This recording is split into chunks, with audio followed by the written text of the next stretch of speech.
Hi, this is an AI narrating a fanfic, so you might hear a random number every 15 minutes. Just don't worry about it. I am so sorry for that. This is one of my favorite fanfics I have read. BTW, I read fanfics before uploading them. I only upload fanfics that I read, and like this fanfic is about Naruto being treated bad, hated by everyone, and the Uzumaki clan never dying and in hiding and other stuff that I won't tell or it will ruin the fanfic. This is the fourth part because YouTube can't process the full movie and it won't upload it, so sorry about that. Hope you enjoy, and if you want me to narrate any other Naruto fanfics, just put the link for them in the comments. The comment with the most likes, I will do a fanfic for that. Anyway, enjoy the fanfic. Also get this video to 5 likes and 3 comments and I will release the next part 6 weeks before the Chunin exams. Uzumaki Mansion. Naruto's room. Choose to preserve or to destroy. Choose. A powerful and ancient voice said. Naruto's eyes fluttered open. It was now morning. He had been dreaming. This was not the first time he dreamt about that unknown source of voice prompting him to choose. He sat in silence pondering about it before finally shrugging and heading downstairs for breakfast. What Naruto did not know was Hinata and Sasuke were also awake thinking about the dream. They too have been having the same dream ever since they returned from Spring Country. Uzumaki office. Send these papers back to Konoha. Hi. Sai said. Uzumaki-sama, if I may ask, how does the seal exactly work? The Hokage Danzo, some council members and the Anbu were the only people in Konoha who regularly check the bingo book, as well as a few Jonins. When the Hokage or whoever reads these papers, the seal will activate and affect their mind and put them into a kind of trance without them knowing. So even if they read Naruto's entry, who's an S-rank nin in the bingo book, they will ignore that fact and allow him to partake with the Chunin examination, not seeing him as a threat. Truly, the art of Fuinjutsu is both amazing and terrifying. The things you can do with it are just endless, commented Sai, who was very amazed later. Uzushiogakure training grounds. Gaara and his siblings have been sent by the Kazakage back to Uzushiogakure for their training. With them was their sensei Baki along with their classmates. They were currently being briefed by the Uzukage. We have 4 weeks to train before you're sent to Konoha, and that is 2 weeks before the event. Your roles are the most important for the attack, said the Uzukage. As for the team assignments, Miho will be acting as the Jonin sensei of Naruto's team, Mio for Fu's team, and Utakata for Tayuya's team. The Suna team will be the same with Baki as their sensei. As you have noticed, each team has a Jinchuriki. Now the 4 of you will be working on your synchronization with your respective tailed beats. You may be now friends with each other, but you still have to complete the bond for you to be able to become perfect Jinchurikis, like Killer B of Kumo. Utakata asked. Yes, you will be going to a temple similar to the one inside the giant tortoise, Minato replied. Arashi-sama will be the one to watch over your training. You 4 will begin your training as soon as you arrive at the island. If you 4 would please follow me. After the 5 have left, Kushina continued. The rest of you are free to ask any sensei you wish to train you. I have already informed all Jonin about this, so they will not refuse and will transfer their current work to another. If they are currently preoccupied, feel free to use any of the training grounds. And with that, the Uzukage went back to her office. Sasuke went off to find Tobi, while Hinata went to find her mother. Lee ran off to the academy for K's, while Karen went to the hospital to find Shizune. Yakumo also ran off to the academy for Natsuki. Tayuya and Shion remained since they wanted to be trained by Mio and Miho. Baki led Kankuro and Tamari to another ground to train Hyuga. Residence. Training grounds. After some studying and observing, I have come to the conclusion about your dojutsu, Hitomi stated. What of it, Ka-san? Asked Hinata. You are half Hyuga and half Uzumaki. Therefore it is just right that you either get the Byakugan or the Rinnegan. The Byakugan is already active when a Hyuga is born, only requiring for the user to learn how to wield it, while the Rinnegan normally awakens when an Uzumaki reaches the age 18 or when the user undergoes extreme training or experiences extreme trauma. Back in Konoha you were made an outcast due to your eyes. Yours doesn't exactly look like the ones the Hyugas have, although impossible. I have concluded that your Rinnegan and Byakugan have combined. Normally a person cannot have two dojutsus. If one had the Rinnegan while their spouse had the Sharingan or the Byakugan, their offspring will only receive one dojutsu depending on the dominating genes. Hanabi got the Byakugan. In your case, my Rinnegan genes and Hiyoshi's Byakugan genes have combined instead of overpowering each other. The only known person who had both dojutsu Rinnegan and Sharingan combined was the Sage of the Six Paths himself. If my theory is right, then you will be the second person to have a combined dojutsu. How do we know if I really do have the two combined? This is where your training starts. The first part is for you to activate your dojutsu. Now I want you to sit below that waterfall and meditate, concentrate and feel nature around you. Once you begin feeling it, gather chakra to your eyes. I do not know what your dojutsu's name is, but you will hear it in your mind once you have perfected your meditation. Hitomi said while Hinata did as ordered. Once you activate your new dojutsu, we go to the second part of your training, getting acquainted with your new powers. Begin. Uchiha residence, training grounds. Toby will be training you to increase your chakra control and capacity further by doing extreme chakra exercises. Next week you and Toby will be fighting one-on-one using the Susanoo. It is time for you to activate its second form while also maintaining it for more than 30 minutes. Said Toby. Sasuke groaned as he could already feel hell. Toby may be a good boy, but he was bad when it came to training. Toby was a slave driver and a sadist. Konohagakure training ground. 3 Konohas. Recent graduates, the Rookie 9, were currently gathered and were discussing about the incoming exam.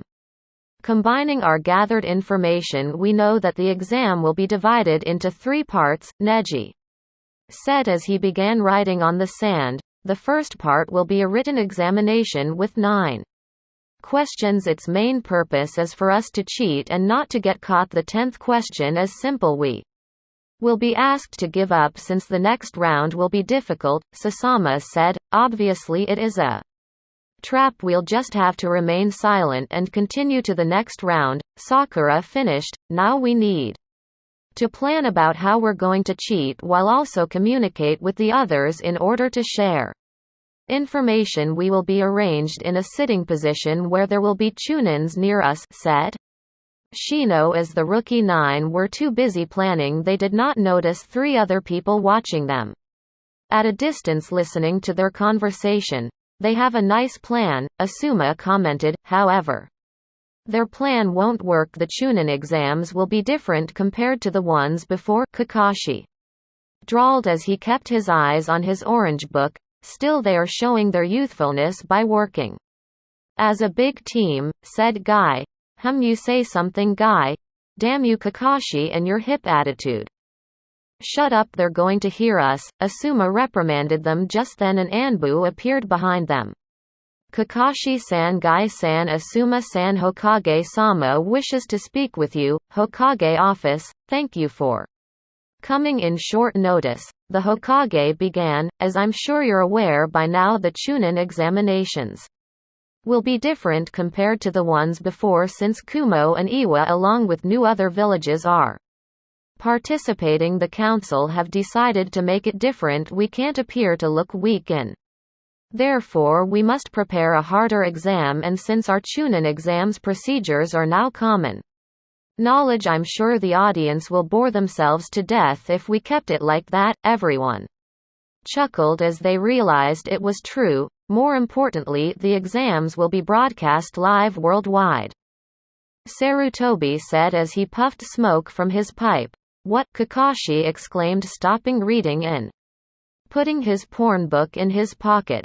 This is why I wanted you to train your students harder. We have 6 weeks left before the exam. This event is very important to us as it will be broadcast live worldwide. If our genins make it to the finals, it will show the world that Konoha produces strong shinobi. Not only the world will see us as a strong village, this will also make us attract more contracts and business agreements. Yash, you can trust us on this task. Hokage-sama, we will make sure our students burn to their brightest as their flames of youth show the world they're. Everybody else in the room just sighed while the taijutsu master went on with his speech, and if not, I will make 500 laps around Konoha.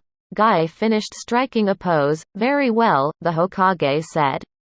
You were dismissed. Make sure you do not inform your genins about the change in the examinations, as it would be unfair, Sarutobi said as he pointed at his crystal ball. They have a nice plan and I'm glad they're working together. Just make sure they will still work together even if they find about the new exam. Konoha stood strong and won the war because of teamwork. Remember that. The Hokage went back to puffing smoke and signing paperwork. When the Jonin senseis left, they never noticed another presence outside the room who was also listening to their conversation. PFFT teamwork my ass. If it wasn't for the Uzumaki clan, you wouldn't have won the war. You repaid Uzu by selling her to her enemy's traitor, thought Kabuto as he stealthily left the Hokage tower. Whatever Konoha will be no more after the third part of the exam. At least I know the third part is still a tournament. Although I'm not sure what kind Azukage-sama will be pleased when she learns about the exams being broadcast live. About 5 minutes after Kabuto left, Danzo and Jiraiya entered the office. Danzo, Jiraiya, what news do you bring? Greeted Sarutobi. The infiltration in the third city failed. Danzo began. Like all other spies sent by other villages, they have been captured and executed publicly. The spies I sent to Otogakure haven't sent word yet. Let's just hope your route have made it inside Otto and weren't captured or worse, killed. Do not worry about them. I have confidence in my route. As for me, I have successfully integrated Gatu's remaining assets to Konoha and my spy network, said Jiraiya proudly. Those who refused to join were of course killed. Good, make sure to keep surveillance about possible threats. Will do, Hokage-sama, Jiraiya and Danzo both said as they bowed and left the office. Uzushiogakure, Azukage office. Azukage-sama, there's something you need to know. Kaide, what is it? Our spy tower near Land of Lightning's mountains have spotted a floating island as huge as Fourth City headed southwest. Below the floating island was a navy fleet moving along them, probably as escorts. Have you identified who these people might be? High upon closer inspection, we have found that everyone in the fleet were wearing Hite Atesh, confirming our suspicions that they were shinobi from Sora no Kuni. Soragakure, so they're back, and so it seems this can't be good. What are your orders? Send 4 squads of Storm and have them infiltrate the island and the fleet. Find out their purpose. I want news in 1 week. 1 week later, report. Soragakure is headed towards Fire Country. Their objective is to destroy Konoha. We have calculated their speed and concluded that they will enter Fire Country's borders in 3 weeks. We cannot allow that to happen. They will only ruin our plans. Here are your orders. Have a dozen airships in warships intercept Sky Village. I want you and Minato-kun to lead 2,000 of our strongest storm operatives and eliminate the threat. The land of Sky must be wiped out within 1 week. Now move. Konohagakure Hokage office. Sensei. Sarutobi looked up and was quick to jump away from his seat as the windows crashed because of Jiraiya. Damn it, Jiraiya, use the damn door. Sorry sensei, but doors are too simple, and besides I have urgent news. What is it? My spies located near water country have spotted a huge floating island along with a fleet headed towards fire country, sensei. How does this island look like? It looked like a temple. The design looked ancient, Soragakure. It's the land of Sky Jiraiya. I want you to find out where exactly they're headed and what they are doing in the elemental nation's domain. There will be no stopovers for you, Jiraiya, meaning no time for your research. This is important. Find out about Sky and report back to me as soon as possible. Jiraiya felt the air of seriousness from the Hokage. He nodded and left the office. Sarutobi sighed and called for his hidden Anbu. Hokage-sama, one of you get me Nara Shikaku and Hyuga Hiyashi. One of you go to our weapons department and make sure all equipment are at perfect condition. One of you go to the barrier corps and tell them to double the number of people patrolling. I will be going there later to have our barrier doubled. I want sealing and barrier teams by then, and one of you inform my secretary to have my office windows fixed and replaced by a double thick glass. Understood, Hokage-sama. Unkown location. Arashi along with the 4 Jinchuriki have traveled to a far away and isolated island. The island could not be found by normal means since it was hidden among the clouds, meaning it was high in the sky. In the entrance was a golden torii as huge as a village. Gate. The floating island was circular and had 9 waterfalls. Each waterfall had a carving of a tailed beast in gold. In the main center of the island was a huge tree in 21-meter diameter and about 300 meters tall. 2 months ago Moroku had a vision of you 4 training to become the perfect Jinchuriki. She gave the description of the place for us to find. Storm operatives have only just found about this place 2 weeks ago after spending time here and observing the place. We have concluded that this place had been created by the sage himself for the Biju and their host. He must have seen the future and learned about Jinchurikis. On with the lesson. The first step on becoming a perfect Jinchuriki is by fighting your own self. The second is by harnessing your Bijus chakra, where you will be able to use chakra mode. The third and final step is synchronization, where you undergo tailed beast mode after successfully becoming one with your Biju, said Arashi. Time to get started. Go to your respective waterfalls and begin meditating. Conquer your inner self. Good luck, Arashi said as he produced 3 clones, the clones following 1 Jinchuriki while the original Arashi followed after Naruto. Naruto's mindscape. So you have come. Have you decided yet? A familiar voice asked. Naruto turned around and gasped. In front of him was well himself, except there were a little difference. The other person's eyes were purple and had ring patterns around it. He also had 2 horns. Are you my inner self? Naruto asked. Ah, I guess you could call me that. So have you decided yet? He asked once again. What do you mean? Are you going to preserve or are you going to destroy? I'm really confused. Is this my test? Aren't we supposed to be fighting for dominance? Ha ha ha, that was funny. If you were like the other Jinchuriki, you would have to fight your inner self, but you aren't like them. You are me. I am the one who'd been asking you to choose in your dream. Instead of fighting, you must decide whether you'd preserve or destroy. You're giving me a headache. Would you please speak in a normal fashion and not in weird riddles, if you haven't figured it out yet? I am you. Well, of course you are. You're my inner self, right? Asked an annoyed Naruto. Yes, but you do not understand. However, you will once you have made your choice to destroy or to preserve. Uzushiogakure Hyuga Residence Training Grounds. It has been a week since Hinata began meditating to activate her dojutsu. Every day she would try to meditate for 8 hours, only stopping to eat and drink. Hinata was still currently sitting at the middle of the small waterfall. Choose to preserve or to destroy. Choose, a whisper said while she was meditating. It's that voice again, Hinata thought. As she opened her eyes, she gasped when she found herself in what looked like a sewer instead of her meditating area. You have come at last, child, said someone. Uchiha residence training ground. Sasuke lay at the ground panting as he and Tobi finished a spar. For the past week he had been training hard until he tired himself out. As of now he was just as exhausted. He closed his eyes while he regained his breathing. Choose to preserve or to destroy. Choose, Sasuke heard as he felt a soft breeze. It's that voice again. Sasuke thought. He breathed a long and deep sigh as he opened his eyes but gasped when he noticed he was not in his training ground. He stood up and checked his surroundings, realizing he was in a huge sewer. Shrugging, he walked off to explore the place.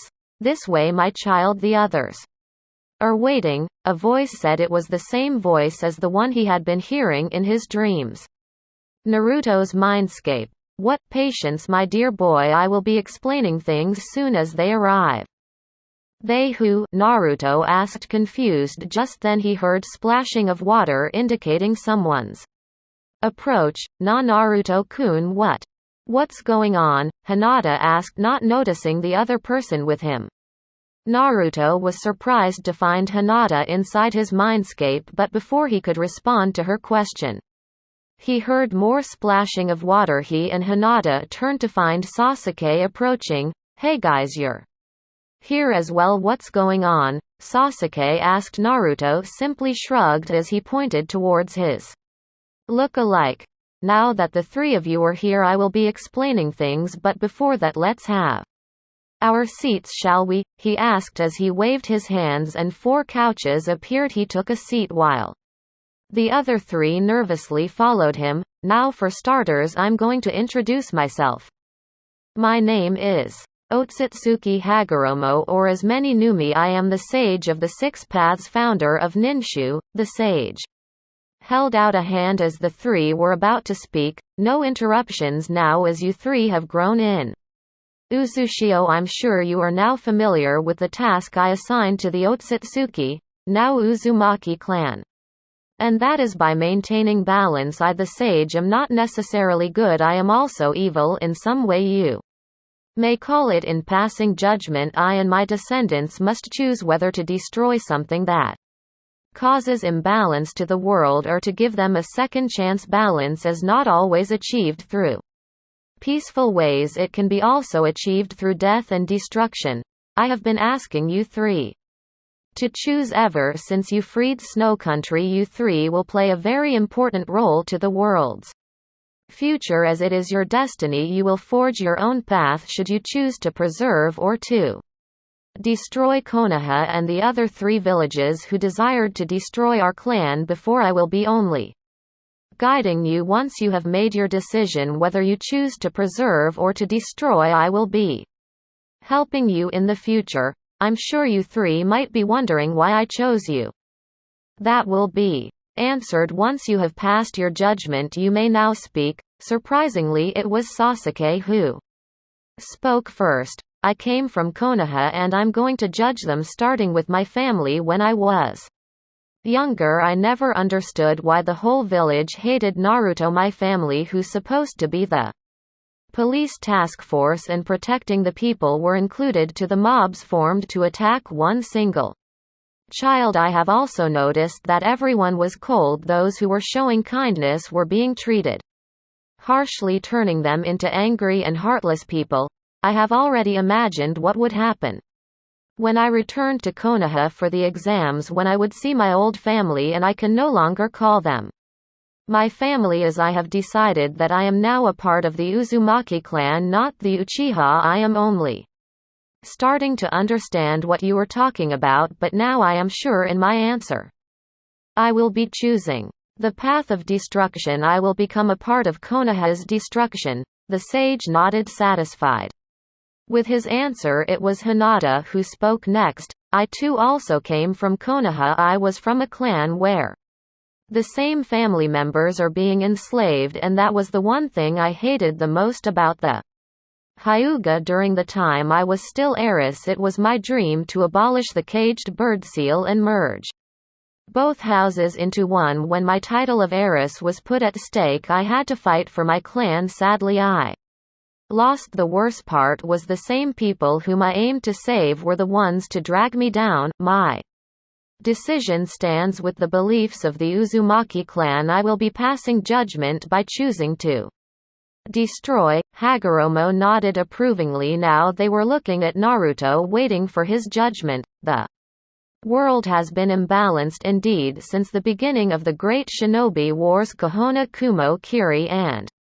Iwa have played their parts to it, even our ally Suna, who condemned their own by making an incomplete sealing of a demon inside a child. Konoha have done atrocities that I myself have experienced. I was the village's scapegoat. Kumo have been kidnapping children and raising them as their own to make their expendable weapons, also making the kidnapped children breeding factories in the future. Kiri, they were killing their own people. Iwa have produced the most number of rogue criminals. The elemental countries see Jinchuriki only as weapons. They shun them away and treat them wrongly for having a demon sealed inside them. Tailed beasts were also treated unkindly as they were sealed into humans meant for war. There are a lot more bad things that have happened and will continue if my clan doesn't act sooner. My choice obviously is to maintain peace. By maintaining peace there have to be a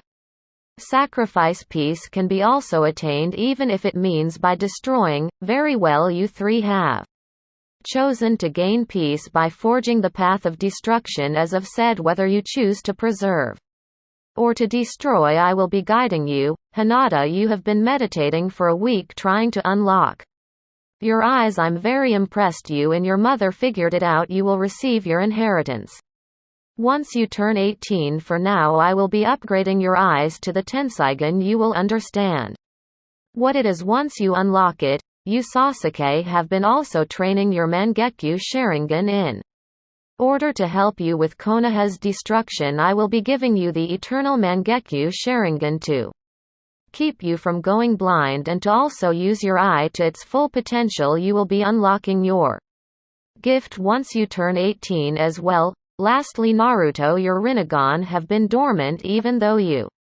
were able to use it twice before. I will be unlocking it now for you to get used to it. The destruction of Konoha is not the only thing that's going to happen. Be prepared. You will unlock the rest of your gifts once I deem you fit to use it. Now you have been asking yourselves why I chose you. It's simple really. Uzumaki Hinata and Uzumaki Sasuke, you two are the reincarnation of my children. Hinata, who have descended from both Senju and Uzumaki, you possess the soul of Asura, while you Uzumaki Sasuke, who have descended from both Uchiha and Uzumaki, are the reincarnation of Indra.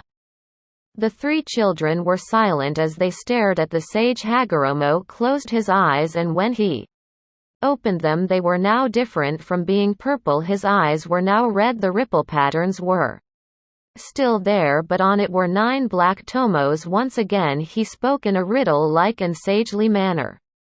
Otsutsuki Senju Uzumaki Namikaze. Naruto, you have chosen your path. You have made your answer. You have won against your inner self. You won't be needing to go on to the second and third stage to become the perfect Jinchuriki, for you have already mastered your training. All you have to do is befriend the remaining Bijus. This is my first task for you to do. I still don't understand, said Naruto. You will in time, for I am you. You are my reincarnation. You are the second coming of the Rakudu Sennin. Exit Mindscape. Back to the island. Arashi and the 3 other Jinchuriki watched nervously as they waited for Naruto to finish his battle against his inner self. Gaara Fu and Utakata have already finished theirs long ago. Just then they saw Naruto's body glow and emit a red pulse of chakra, making them step backwards. He sent out a total of 6 chakra blasts before the glow around his body died out. After the 6th pulse they noticed Naruto's hair color change into a shade of red like Kushina's. It was at this moment Naruto began to open his eyes, revealing purple ringed ones. Everyone hold hands while I contact the rest of the family. I have some things to show you, Naruto stated as he stood up, his eyes making contact with theirs. Time skip. 1 week Uzushio-gakure. Azukage Office.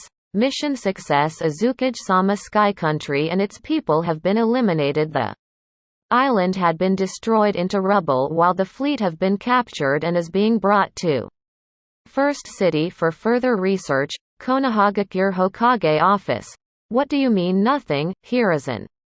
Shouted Jiraiya, cowered in fear as he felt his sensei's killing intent. He knew that his sensei knew about him stalling visiting a few hot springs to peep.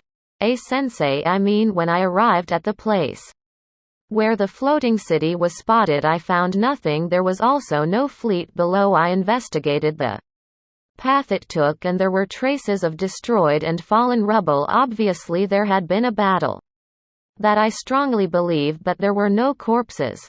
I do believe they have been taken care of as well by whomever attacked them. The Hokage took calming breaths as he sat down thinking, have you made any investigation about their sudden disappearance? Who do you think attacked them? I'm sorry, Sensei, but I have no answer to that. Sky is the only known nation who has an air force, but do not worry, I've already tasked my spy network to figure it out. That won't be necessary, someone said. As the door of the office opened revealing a bandaged man. Danzo, what do you mean? Asked Hiruzen.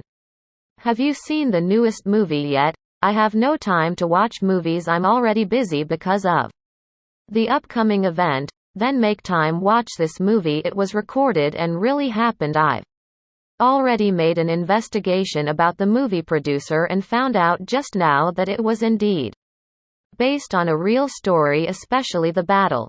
What are you talking about? What is this movie? The movie is entitled The Missing Snow. It was made available for viewing just this morning and is already climbing to the top list. I strongly suggest for the whole council to watch it. Very well, I trust your word. This must be very important for you to endorse it and ask the whole council to watch. Send an anbu for me once you've watched it. We will have a meeting after, Danzo said as he exited the office. I wonder, mused the Hokage as he began puffing smoke. Kumogakure, Yugito, remember your duty. You fully transforming into Nibi will be the signal for our invasion to start. L and EMM will be your teammates during this mission. B's team will be entering the exams as well. Make Kumo proud and show the world of our strength. I'm counting on you. Hi Raikage-sama. Iwagakure, Roshi. Han, you will be acting as Jonin senseis of the other two Genin teams. Kuretsuchi, make sure you make Konoha see their mistake of blackmailing us. Destroy their Genins, show no mercy. Akatsuchi, make sure my granddaughter performs her duty. Hi Tsuchikage-sama. Kirigakure, Chojuro, be more confident. Hi Mizukage-sama, I will do my best. Good, now lead your teammates to victory. Time skip 2 weeks. Konohagakure no Sato, Izumo and Kotetsu yawned as they watched people come and go due to the incoming event. Security have been tightened and so the 2 gate guards were joined by 6 more. The 2 stood in attention as the hidden anbu alerted them about incoming visitors. The gate guards waited in silence as they approached the gate. There were 12 of them and all of them were wearing red hooded cloaks with gold swirls. They immediately recognized them as the group from Uzu. As they arrived at the reception desk they removed their cloaks as the sun reflected. The guards noticed their unique hite-atesh. The cloth was royal red while the plate was gold. The Uzushio-gakure swirl could be easily seen because of the crimson red engraving. The Konoha guards immediately recognized the one who was the exact replica of the Yondaime Hokage with the additional 3 whisker marks on each cheek. Naruto was wearing dark red armor. In the front of the chest plate was the Senju clan symbol while in the back was the Uzumaki clan symbol. Beneath the armor he was wearing the standard Senju clothing. Naruto's usually unkempt hair was running down smoothly through his shoulders, resembling his to Hashirama's. Next they recognized was the banished Uchiha like Naruto. Sasuke was wearing dark red armor, and beneath it was the regular Uchiha clothing in front of the chest plate. Was the Uchiha crest, and the Uzumaki at the back. His long hair was untied, making it look like Madara's Hinata, and the rest wore their usual attire, although on top of their regular clothing they were all wearing royal red long vests, the Uzumaki crest in gold stitched in each side of the front vest and one at the back beneath their clothing. Everyone, including Naruto and Sasuke, wore a full body chainmail applied with seals, making it extremely light and comfortable, and yet very strong for added protection. Additionally, the chainmail could only be seen by the wearer. A crowd of Konoha citizens and shinobi was starting to gather at the gate and were ogling at the Uzushio party. Most of the higher-ranking shinobi were eyeing Naruto and Sasuke mainly because they looked like Senju Hashirama and Uchiha Madara. You two realize you just made yourselves a bigger target, right? What happened to laying low? Asked Hinata through their mental link, making the others snicker. Don't blame me, it was Naruto's idea, Sasuke defended. Yeah, and you were enthusiastic with the idea anyway, snorted Naruto. Well, it's really cool. I know anyway, it's just right, we're both descendants of Konoha's founders. You have the eternal Mangekyo, I have the Mokuton release. It's just perfect and ironic since we will be destroying this place later. Anyway, I'm starting to feel uncomfortable with them ogling at us. If you will notice, there's a crowd gathering here and it's growing. I might just activate my Tenseigen and begin blasting people, said Hinata. Mio and Miho were aware of this and decided to break the silence before the three started killing people. Ever since the sage visited them, the three became more interested in raining death and destruction. They figured it was because of the path they have chosen. Ehem, Mio coughed. We're here for the Chunin exams. Here are our passes, said Miho. Oh yeah, right, Azumo said as he was awakened from his stupor. Just please sign with your names here and you may enter, said Kotetsu after the Uzushio party finished logging in. They began marching inside the city to look for a hotel to check in. As they walked past the crowd, they heard whisperings and murmurings, most of it coming from the younger ones. Did you see him? Yes, it's him. He played an important role in the ending of Princess Gale. Yeah, he was also one of the actors in the movie The Missing Snow. Whoa, do you think he's giving away autographs? The adults, on the other hand, were openly pointing at Naruto, while the others also noticed the twins muttering things such as them being the Yondaime's children. Whoa, what happened to Demon Brat? Naruto asked. We're not sure, Otouto, replied Miho. Just try not to kill them yet. Alright, we'll have time for that later, said Mio. Yeah, alright, I'll try. Konoha's Rookie 9 happened to be at the barbecue restaurant and noticed the Uzushio group passing. Hey guys, look, said Tenten, pointing at the visitors. It's Sasuke-kun, squealed Sakura. He's such a hottie now, said Ino.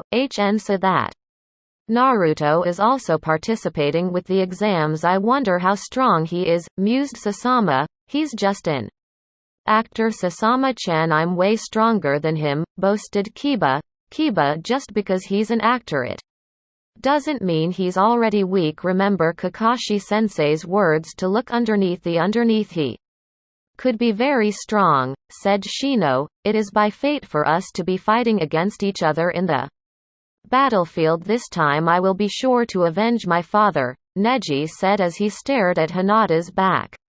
Troublesome, muttered Shikamaru. Choji didn't say anything as he was too busy eating barbecue while the others weren't looking. Unknown location. The 8 remaining Jinchurikis will be gathering at Konoha. Once the exams are over, we will attack them while they are still recovering after the fighting. Here are your assigned targets, the masked man said as he gave his followers folders.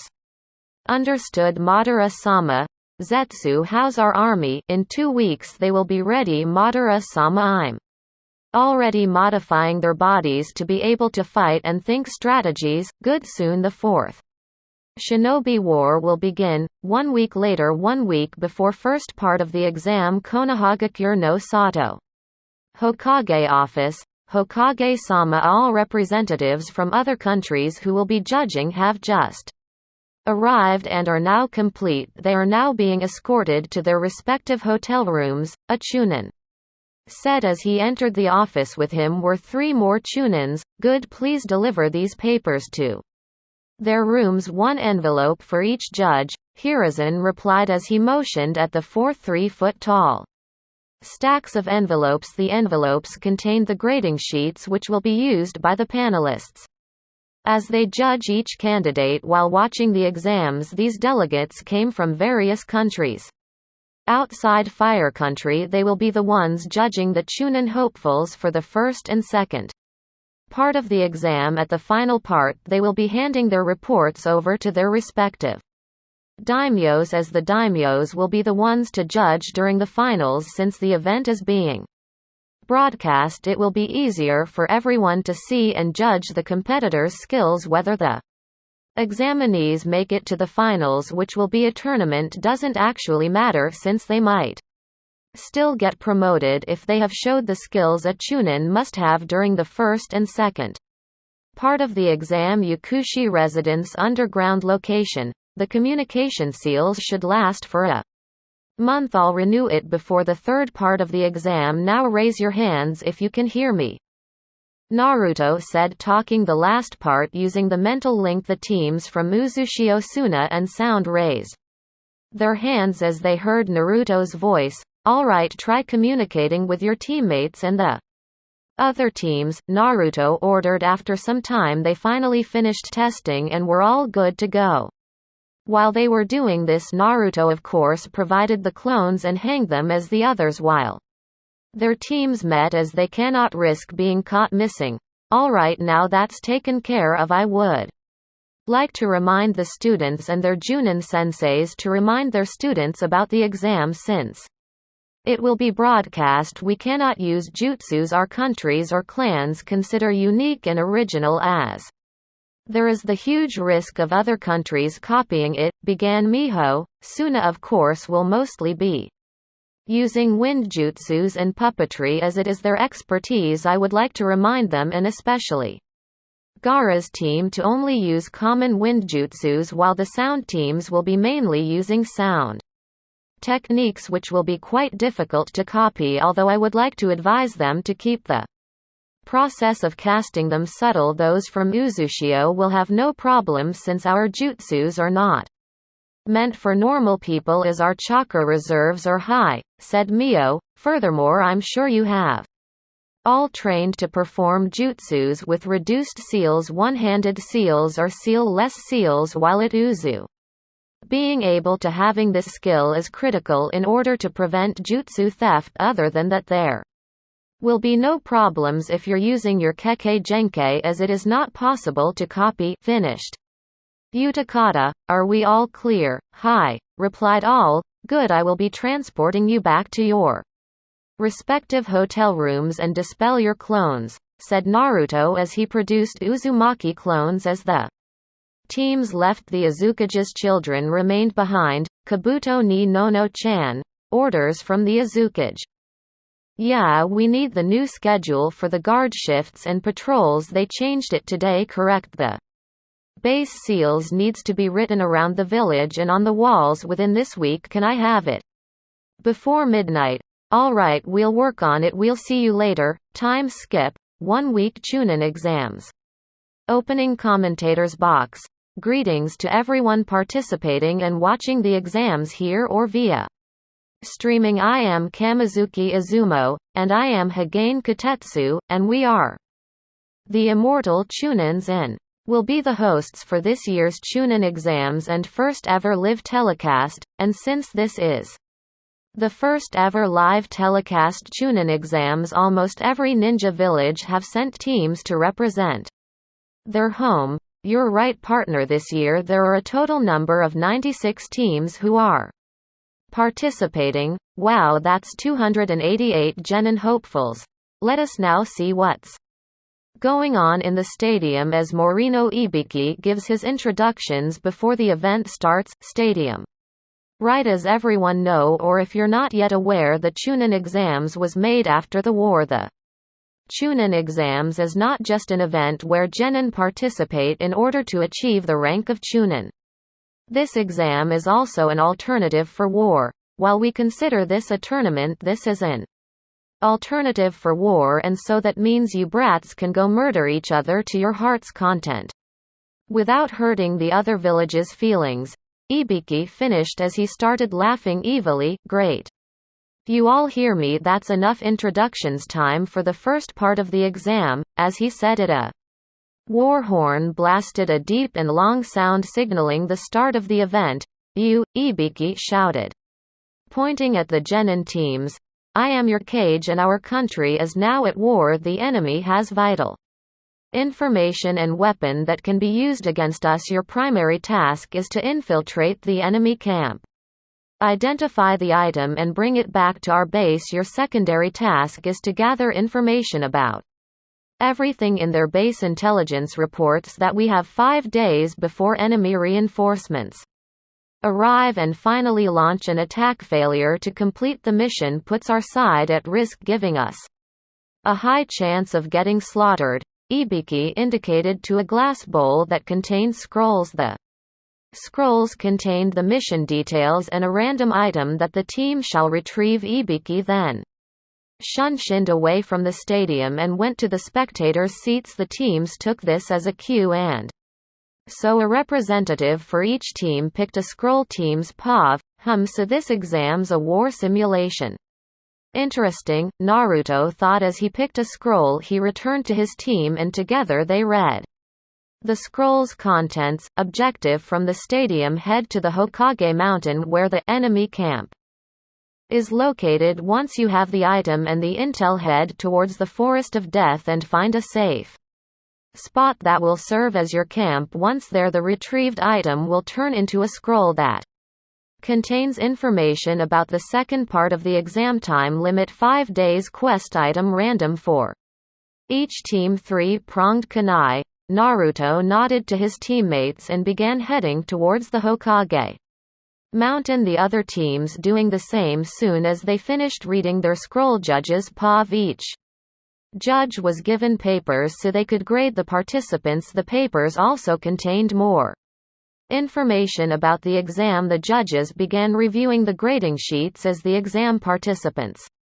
headed towards their first destination. Chunin exams Part 1. Skills to be graded: espionage, infiltration, assassination, retrieval, escape. Objective: each team is assigned an item to retrieve. The item is located inside a fortress filled with enemy nins and numerous traps. The fortress has numerous rooms. The teams must locate and retrieve their assigned item within 5 days while also gathering information. Maximum time limit 5 days. Grading sheet. Team name, team members, espionage, infiltration, assassination, retrieval, escape. Espionage: correct number of enemy nins in the base, correct number of enemy nins per rank, estimated number of traps, trap locations. Base weaknesses, base strengths. Camp outline. Teams overall rating, individuals overall rating. Remarks: normal POV. Commentators box. And there our contestants go, Izumo said. Day 196 teams. Now this is an interesting start. We'll see later which teams will advance to the second part, said Kotetsu. Very interesting indeed. Viewers, let us show you what the team scroll says so you'll have an idea what exactly they are supposed to do, Izumo said as he motioned at the cameraman to focus on a scroll he opened similar to the ones the teams picked. As you can see, those teams who will fail to retrieve their assigned items are automatically disqualified at the exams since they will need that item in order to proceed to the second part, said Kotetsu. Teams POV, Uzu Sound and Suna teams.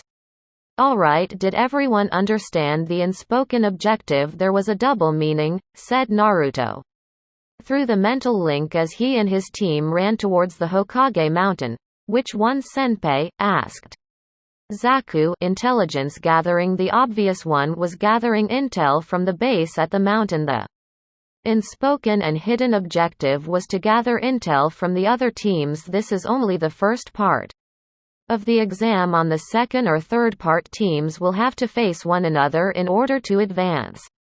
Which is why we need to gather intel. We were given 5 days to complete the mission. This isn't just about being fast to retrieve the said item. Well said, Senpai, said Dosu. Team Dojutsu. Any intel about the Hokage mountain? Asked Fu. We only know that the Hokage's heads were carved there. Aside from that, I've got none, said Sasuke. I used to stay at the heads, but I've never noticed other things on top of the mountain, said Naruto. We're getting near, let me check. Byakugan. The teams remained quiet and waited for Hinata's report. As they started climbing the mountain, around them were the other teams from the other villages also trying to scale the terrain. After a while, Hinata spoke again. From what I can tell, the buildings here are new, most likely built for the exams. Tread carefully now. I see a lot of traps, the safe places where we could make camp and observe the other teams are the forests behind the building around 200 meters away. Right, thanks Hinata-chan. Everyone head to the said location and make camp. Secure the perimeter, Konoha teams. While the teams from the 3 villages were working together, the Konoha teams have decided to work on their own. Team 7 was the first to arrive at the location, followed by Team 9. Last to arrive was Team 10. As Shikamaru thought the exam was too troublesome, while Choji followed his lead while eating chips. Team 7. Ha, we arrived first, we beat them, yelled Kiba. Shut up, Mutt, we're supposed to spy here, not announce our presence, said Sasama. Who you calling Mutt, you red-eyed freak? Kiba, shut up. Sasama is right, we need to keep low, said Shino. Akamaru barked in agreement, making his master become serious. They used their noses and began to sniff the air around them as they secured their location. Shino raised his arms as swarms of bugs came from his jacket, flying towards the building too. Scout Sasama once again opened their scroll and reviewed it. Right, the place is covered by layers of genjutsus. I see a lot of traps also inside the buildings. There are also genjutsus in each room. Our mission item is a tonfa. Shino, have your bugs look for it. I believe there are multiple tonfas here, but only one is real, said Sasama, her fully matured Sharingan spinning. We'll scout for today and tomorrow we'll take the tonfa on the third day. Shino, have your bugs check the perimeter around us. First see if we can camp here. Team 9, Byakugan. Neji-kun, what do you see? Asked Sakura in a very girlish manner. A building and a lot of traps, Neji replied dramatically. Wow, gee, thanks, Captain Obvious, replied Tenten, annoyed. Our item is a tanto, can you see it? Of course I can. The Byakugan is a strong dojutsu. It has a 360-degree vision, which the Uchiha doesn't have. Yeah, I get it, just tell us the plan. Right, Neji nodded as he closed his eyes and folded his arms. The building is full of traps as well as enemy nins. There are at least 50 Junin level nin, 150 chunin, and about 300 genin level. The genins are low level ones, I believe, are only clones created by those with higher chakra levels. There is an item for each floor. I cannot tell which one the original is. I will have to be closer. For now, you two take down notes as I dictate details about the place we will take the tanto later after some teams have decided to attack and dispelled about 50 of the clones. All right, sighed Tenten, a great plan. Neji-kun, squealed Sakura. Yeah, I'm such a genius, Neji proudly thought to himself. Team 10. Alright, here's the plan, began Shikamaru. We'll gather intel today and the next day. On the third day we'll retrieve the chakram and head to the forest. We'll let the impatient teams rush on and activate some of the traps while also defeating proctors. That will lessen our problems once we make a go for our target. We'll set up camp here. There's a Chunin nearby. I'm going to trap her. With my shadow you possess her. Once she's immobile, then you go snooping around for some intel. This will be the routine. You possess a Chunin and gather intel. After 4 hours you make the Chunin return here with the intel. While Choji gets rid of the Chunin, you'll have an hourly interval so you could rest before you possess another Chunin. Here she comes. Kagemon no Jutsu. Shadow possession technique.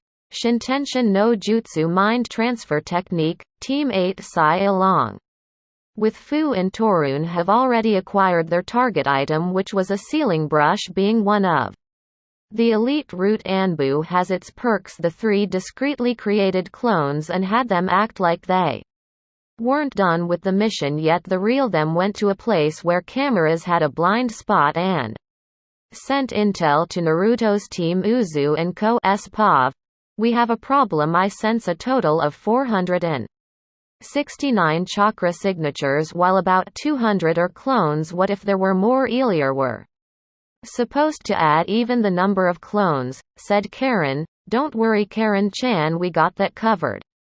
Naruto said, speaking of intel, here it is. He informed the others as an ink mouse discreetly approached him from the bushes and transformed into a scroll. Normal Pav Junin Sensei's lounge. What is this? There are clones. How are the genins supposed to know the actual number of the people stationed there as well as their original number before the clones got dispelled? One Junin Sensei from Taki said, don't worry about that. Even if they don't get the correct info about the base, they could still move forward to the second part as long as they have the item they're supposed to retrieve. The intel was just a bonus, Ibiki informed them. Hey, so Naru-chan got it right. There was a hidden objective. The true meaning of the second objective was to gather intelligence from the other teams, thought Miho. Mio Utakata, Baki and Kimimaro simply smiled at Miho's comment. Also proud of the boy exam first part. Second day teams Pav Uzu team and Co., whose team is near a Kumo team, asked Naruto. My team, said Fu. They're 42 meters south from our position. One of them has very large chakra reserves, said Karen. It's her team. Then good, keep an extra eye out for them. The blonde girl Ni Yugito is the Jinchuriki of the Nibi. Roger that, Naruto senpai, said Lee. Good. Aside from the Nibi Jinchuriki's team, we'll also look out for the Hachibi Jinchuriki's genin team. One of them's a guy with a lollipop, next is a girl with a flat chest, the last is another girl but with huge chests. Wow, of all the description you could provide, you go with their chests, said Sasuke, making everyone laugh. Ah well, it's noticeable anyway. Another team to watch out for is the Tsuchikage's granddaughter. They're actually Junin. Another one is the Taki team. Waterfall only sent one, but intelligence believe that the members brought heroes water, but they will die. What the hell were they thinking? Asked Fu. Oh right. Well, it would only seem that they still do not know that only Jinchuriki can drink it without dying, unless they've sent Jinchurikis, which I highly doubt. They may not use it yet, probably in the finals, so we'll watch out for them still. Next that we need to watch out for is the team from Kiri. Look out for the guy with the bandage sword. He and his team should be strong since they're already high Chunin back in their village. Apparently Mist have forged a new Haramekure for the kid named Chojuro. He was an apprentice of the original 7 swordsmen. Lastly, of course, is Konoha's rookie 9. While some of them are dumb, they'll most likely make it to the second part. Their senseis were elite Junin after all. Aside from the said teams, the rest are cannon fodder. They're nobodies. Feel free to murder them, but those I mentioned will have to be killed by us during the final part of the exam. Commentators box. Good day everyone and welcome to the second day of the Chunin exams first part, said Izumo. Here is a recap of yesterday's events. Trailed off Kotetsu, 15 teams have already been eliminated due to them being unable to continue after triggering and falling victim to the area's numerous traps. That leaves us 81 teams. Wow, almost a sixth have already been out on the first day, yes. And now back to the exams. Team 10's Pav, Choji wake up Ino's back, drawled Shikamaru as the body of the Chunin Ino possessed walked towards them carrying a scroll. What's that? The intel we needed to get, replied Ino with the voice of the Chunin she was possessing. I managed to take one from their office. It wasn't guarded really, there were 95 other scrolls similar to it laying on the huge desk. I made a count, it is similar to the number of teams participating in the exams here. Take it. Shikamaru nodded as caught the Chunin's shadow and made him give the scroll to Ino as she returned to her body. Choji, you're up. Right. Nakuden Sensha human bullet tank. The Chunin literally turned into mush as Choji hit him. A mud clone. Troublesome anyway. Great work Ino. Rest for now, later begin looking for the chakram. We'll retrieve it tomorrow. If the intel about this place was already provided, then what was the point of having us gather intel? Troublesome. Uzu Team and Co. Update. Said to Yuya. What is it? Konoha's Ino Shika Chose made a discovery about the intel here, said Shion. I had a vision for their team. I saw the possessed Chunin take a scroll from the 96 laid on the desk. Upon further inspection it appeared to be the intel for this place. So I was right then, the actual intelligence gathering was to be from the opposing teams, not the place. Anyway, listen up everyone, we'll have to take the intel scroll, but we'll keep what we have already. We don't want people getting suspicious about us. Just pretend that we do not know about it and act surprised when we find the intel scroll. We'll make our move once the teams were watching have taken their items. If they ask why we have two, we tell them the one was already given, while the other intel we have gathered ourselves was more reliable than the given, since it could contain false intel anyway. Got it. Exam first part. Third day commentators box. Good morning world, said Kotetsu. Here's yesterday's recap, said Izumo. 13 more teams have been eliminated, and so that leaves us 68 teams. Now back with the contestants. Team 7. My bugs have found a room with more than 80 scrolls with similar content. It has the intel we need about this facility. The office had no guards nor traps. It appears that we were meant to have it, said Shino. That's good, exclaimed Kiba. Okay, we'll take that first and then we go looking for the tonfa, said Sasama. I wonder why was the scrolls easy to find and unguarded while the item the teams needed are heavily protected, mused Shino. Never mind that, let's get that tonfa so we could proceed to the forest already, said Kiba impatiently. Team 9. Neji, if you're done being full of yourself, let's get a move on and retrieve that Tanto already, said Tenten. Neji was currently leaning against a tree with his eyes closed. Fate has decreed that I, the magnificent Hyuga-sama, will defeat the Uchiha by retrieving the item before she does. It is by fate that I will win this tournament, said Neji as he opened his eyes and began walking towards the facility. His Byakugan activated. Amen, said Sakura while nodding solemnly. She strongly believed that her crush was a prophet of fate, and so her feelings towards Neji grew stronger. Tenten simply rolled her eyes as she followed after her teammates and reminded them about the intel scroll that Neji happened to notice last night while scouting Junin Sensei's lounge. And you called the Hyuga a genius? Asked by one Iwa Junin. I only see a sexually confused boy with a long pole stuck up his ass, said Akumo.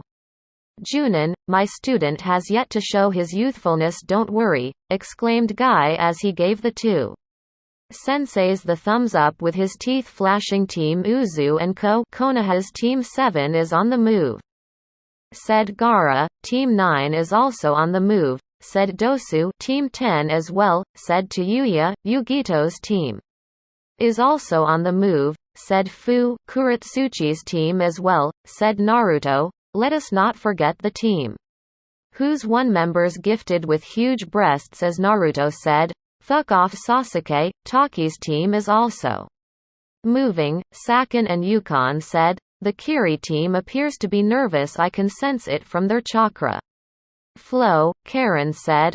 Alright Hinata, do it. Right, this will make you guys a bit dizzy at first. Get ready. Byakugan shared vision.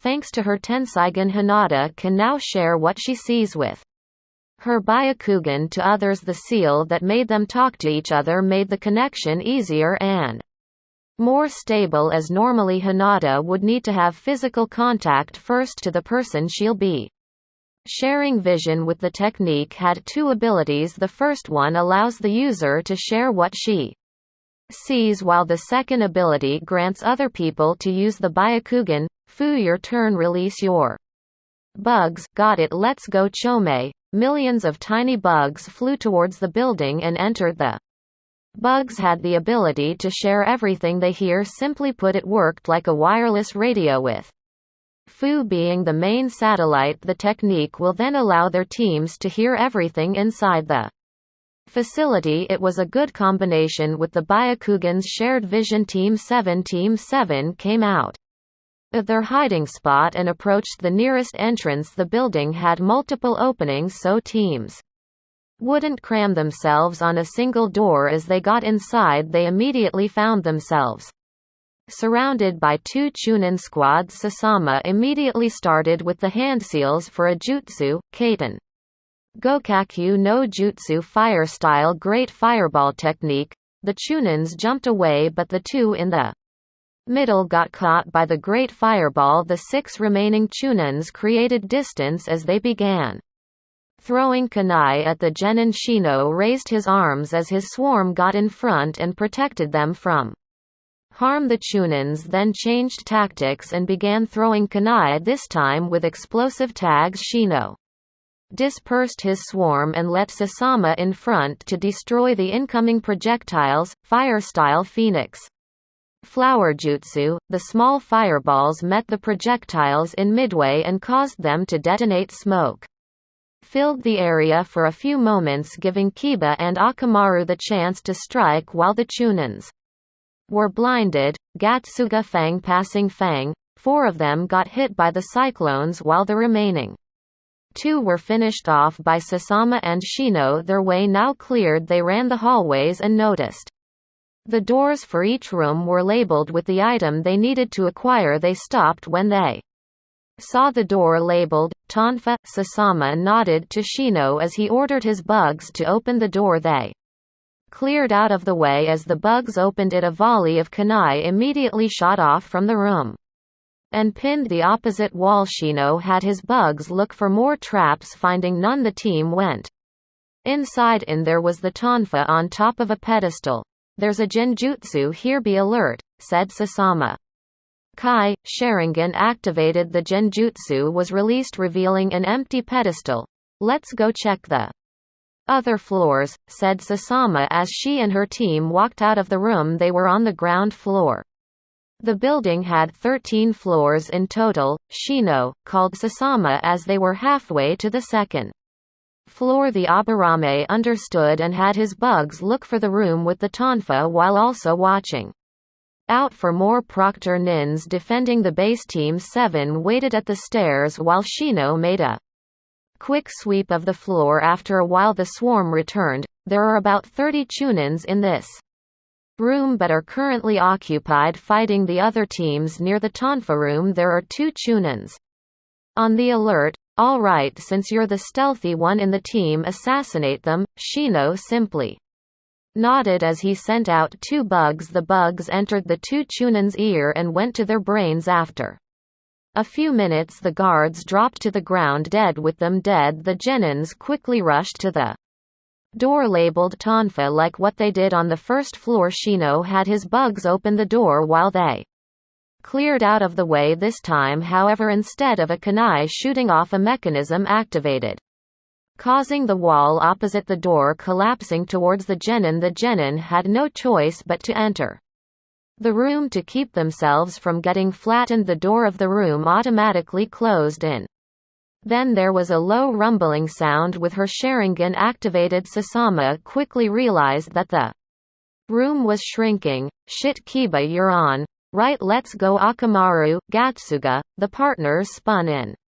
Hit the wall, causing cracks to appear on it but did not break. They repeated the process 2 more times until the wall finally crumbled. Team 7 quickly got out before they were crushed by the now smaller room. 3rd floor, let's go, Sasama said after they regained composure. They encountered no proctors and didn't activate any traps. While at the 3rd floor they quickly found the room that had the label Tonfa on it. They got ready for another trap. As they opened the door, inside the room was a single Junin. Guarding the room behind him was a pedestal with a Tonfa on top. Shino couldn't sense any traps and Sasama found no genjutsu.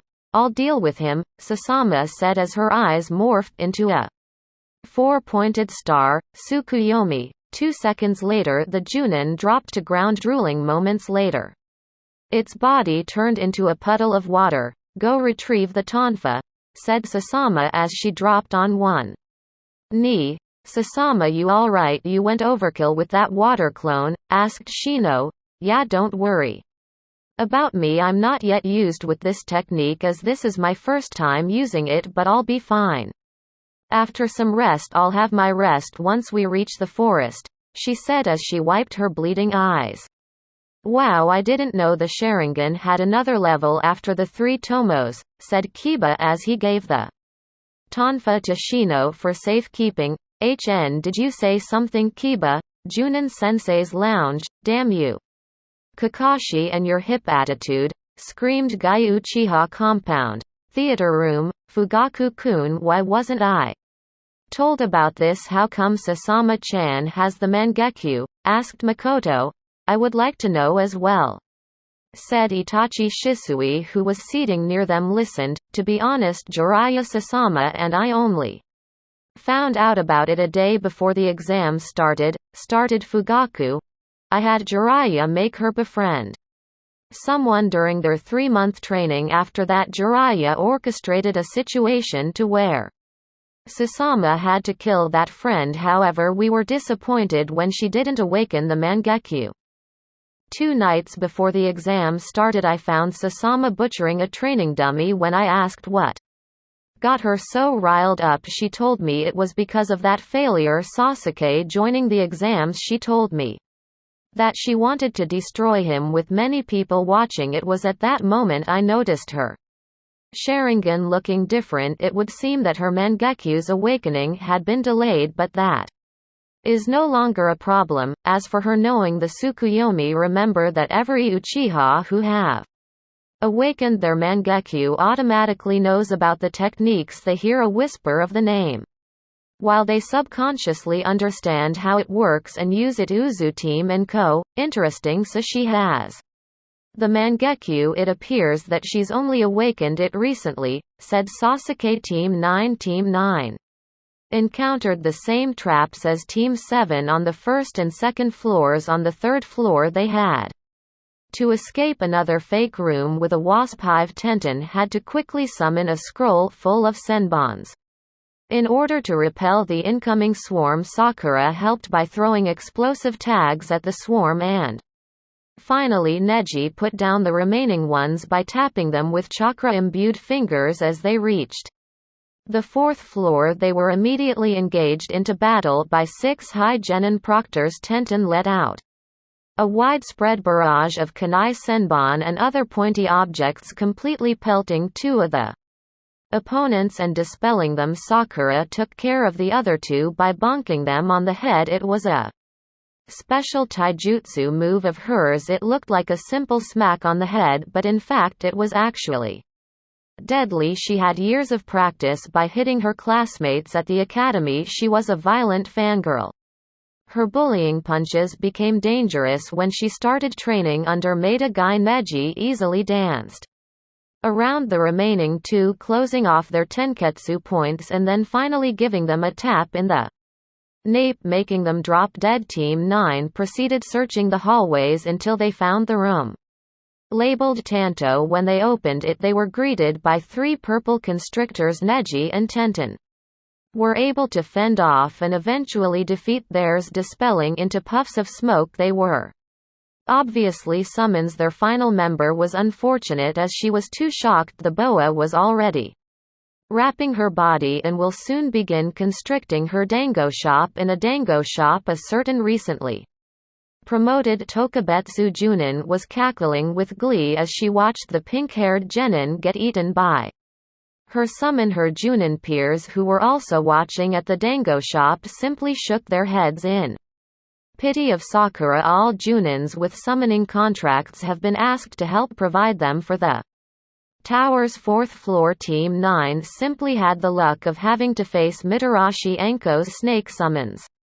Back to Team 9. Neji frantically began tapping the constrictor to free his loyal follower. It wouldn't be good if he lost Sakura. She was the only one putting up with his weird attitude. As the boa poofed back to the summoning world, Neji crossed his arms, closing his eyes, and nodded to himself. He was such a hero. That was most youthful. Thank you, Neji-kun, said Sakura. Fate has decreed that I saved you today. Alright, you two, let's head to the next floor, interrupted Tenten. If she didn't, the two would have definitely began spouting about fate and the springtime of youth. As the team reached the 5th floor, it felt eerily quiet. Weird, there were no proctors nor traps. Neji already told them, see, fate has decreed that we find the tonfa on the 5th floor. There are no guards nor any traps and genjutsus. This is it, Neji. I don't think fate has anything to do with this. There's something off on this floor. We need to skip to the 6th floor, said Tenten. Even Sakura felt unnerved. Yeah, let's skip this floor. No, if there's something wrong we still need to figure it out. We are shinobi, we'll just need to be careful, insisted Neji. Yeah, we'll be careful, agreed Sakura. They reached the room labeled Tanto and saw the item on top of a pedestal. They double-checked their surroundings for anything suspicious. Finding none, Sakura grabbed the Tanto. See, fate has decreed that we find it, and now we are, Neji screamed as the Tanto and the floor of the room vanished without a sound. All members of Team 9 screamed as they fell from the 5th floor. At the bottom, thankfully, was a sea of haystack high enough to cushion their fall. After quickly gathering themselves, they heard screaming and turned their heads in time to watch as another team fall down from a different hatch. It took them an hour and another 30 minutes to finally reach the 6th floor. Team 9 had to avoid conflict now and needed to save energy. Upon finally reaching the room, Team 9 knew they were on the correct floor this time. Now there were no other traps, but there was a Junin guarding the Tanto. It is by fate that my team acquire the Tanto. Give up now, Neji told the Junin who was guarding it. Tenten would normally roll her eyes, but this time she took out all her scrolls and prepared for battle. Sakura also got ready to use her family jutsu. All 3 of them were still irritated by the sudden fall. Let me show you the power of youth, Neji said as he went to a stance. Junin sensei's lounge. Ah, there it is. Watch as my youthful student shine with the glorious fires of youth, screamed Guy as he had the Iwa and Kumo Junins in a headlock. Back to Team 9, there is no escape. You're trapped with us in this room, said Tenten as she opened her scrolls and threw them, ninja art trapping chain balls, multiple chains with heavy balls attached to it launched towards the Junin. Since they were in a special kind of room, the Junin wasn't able to shunshin or kawarimi and got hit by the chains. He was able to deflect and evade the incoming projectiles for the first 3 minutes, but eventually got overwhelmed as Tenten's weapon supply seemed infinite. While the Junin was busy entangling himself, Neji got behind him. You are within my range of youthful divination, proclaimed Neji. Jukano Hake Rokujuyan Sho Gentle Fist Art 8. trigrams 64 palms as the Junin lay on the ground writhing in pain after having his chakra points closed. The last member of the team stood in front of him. Finish him, Banshee Art Banshee. Princess Sakura let out an ear-piercing wail and directed it towards the poor Junin, the victims. Eardrums popped due to the high-pitched waves of sound and later on began bleeding. The Junin let out a grunt before he fell unconscious. Moments later the Junin turned into a rock, finally claiming their prize. Team 9 escaped the tower and headed to the forest Junin Sensei's lounge. What the hell was that? Exclaimed Kurenai. It was the Haruno family jutsu. The Banshee arts guy began explaining. For once he talked normally. It was developed by her mother and was later completed by Sakura. The Haruno style uses high-pitched waves of sound. The sounds can be infused with chakra, which can be used later as a genjutsu. It can be also used as an offensive type ninjutsu like the one she just showed us. Interesting. Her clan would have been a good addition to Otogakure if they weren't originally from Konoha, said Kimimiro, getting the attention of the Junins. You see, since we were named Sound Shinobi, our village uses sound as our primary weapon. What the Haruno did was similar to one of our techniques, which you will see later from my genins. Team 10 Team 10 didn't have much of a problem thanks to Shikamaru's plans. They simply chose to watch and observe the other teams enter rooms from the 1st to 6th floor. They found their chakram on the 7th floor. They easily took care of the Junin with their family's combination attack. Yugito's team, Kitten, show them our power. Crush those Konoha nin and get that capsule. Lily Mimi, let's go get that capsule. Roger.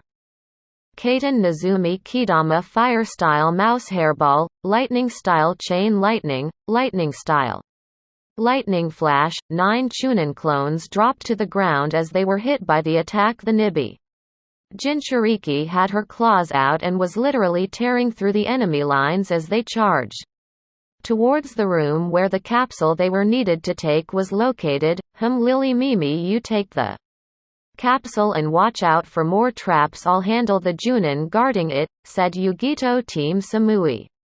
Samui's team easily weaved their way towards their item, which was a scarf. They didn't use any jutsus, as they were good with their katanas. Their sensei Killer Bee was a kenjutsu master after all. Why is this so easy? Mused Omoi. What if there's a trap for it being too easy? What if when we enter the room to where the scarf was located we get ambushed and never return to Kumo? What if? Shut up, Omoi, screamed Karui. Guys, bickering is not cool. We got the scarf, let's head to the forest, said Samui. Kuretsuchi's team, being a team of Junins, Kuretsuchi and her teammates easily retrieved their designated item, which was a red pouch. They stormed the building after spying at the Konoha teams. Only her and Yugito's team, aside Naruto, were able to grasp the hidden meaning about the said intelligence gathering. What they forgot to take into consideration was to spy at the Uzuato and Suna teams. They were too focused about the upcoming invasion Chojiro's team due to him having low self-esteem issues. He wasn't able to properly lead his team, and so when they began to look after their assigned item they were caught by multiple traps. At first they were able to form a nice plan and bid their time. When they finally moved, all of them got too nervous. Now they were disqualified.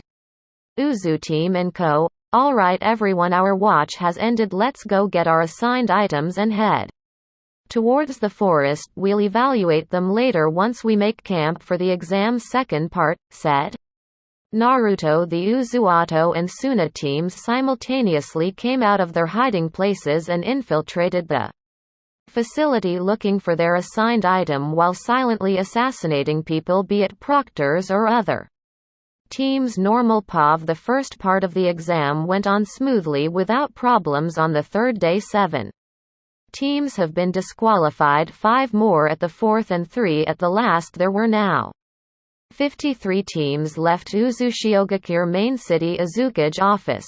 remember you'll play the film at the first advertisement during the third part of the exam, said Kushina. The film they were going to show was in fact Naruto's memories back when he was still in Konoha. Due to the wonders of sealing, they were able to extract and make a copy of his memories and placed it into a scroll later on. With the help of Goku's movie company, they were able to convert it into a film. Now they just had to show the world of Konoha's treatment to Naruto. The second one was the Sandame's betrayal to the Uzumaki. The memory was extracted from Akumo Junin, who was the Raikage's advisor during the Second Shinobi War. Understood. Azukage-sama, begin parsing with Konoha's satellite. Notify me when the controls have been overridden. Kumogakure, Raikage's office. You know Kiri's still weak compared to our villages, began Onoki. What are you trying to say? Asked I. After the invasion, Kiri will have lesser numbers. We can invade it next. It sounds tempting. I will think about it. Konohagakure. Chunin exams. End of first part. Commentators box. And this event is sponsored to us by 8 Gatorades, Ichiraku Ramen, Ashanted Dangos, and powered by our telecast Wave Telecoms. The screen then began flashing the advertisements. After the advertisements, the screen was now focused at the stadium main stadium. All teams have been transported to the stadium via scroll. At the bottom were the genin teams who passed the first part. Ibiki was once again standing at the platform.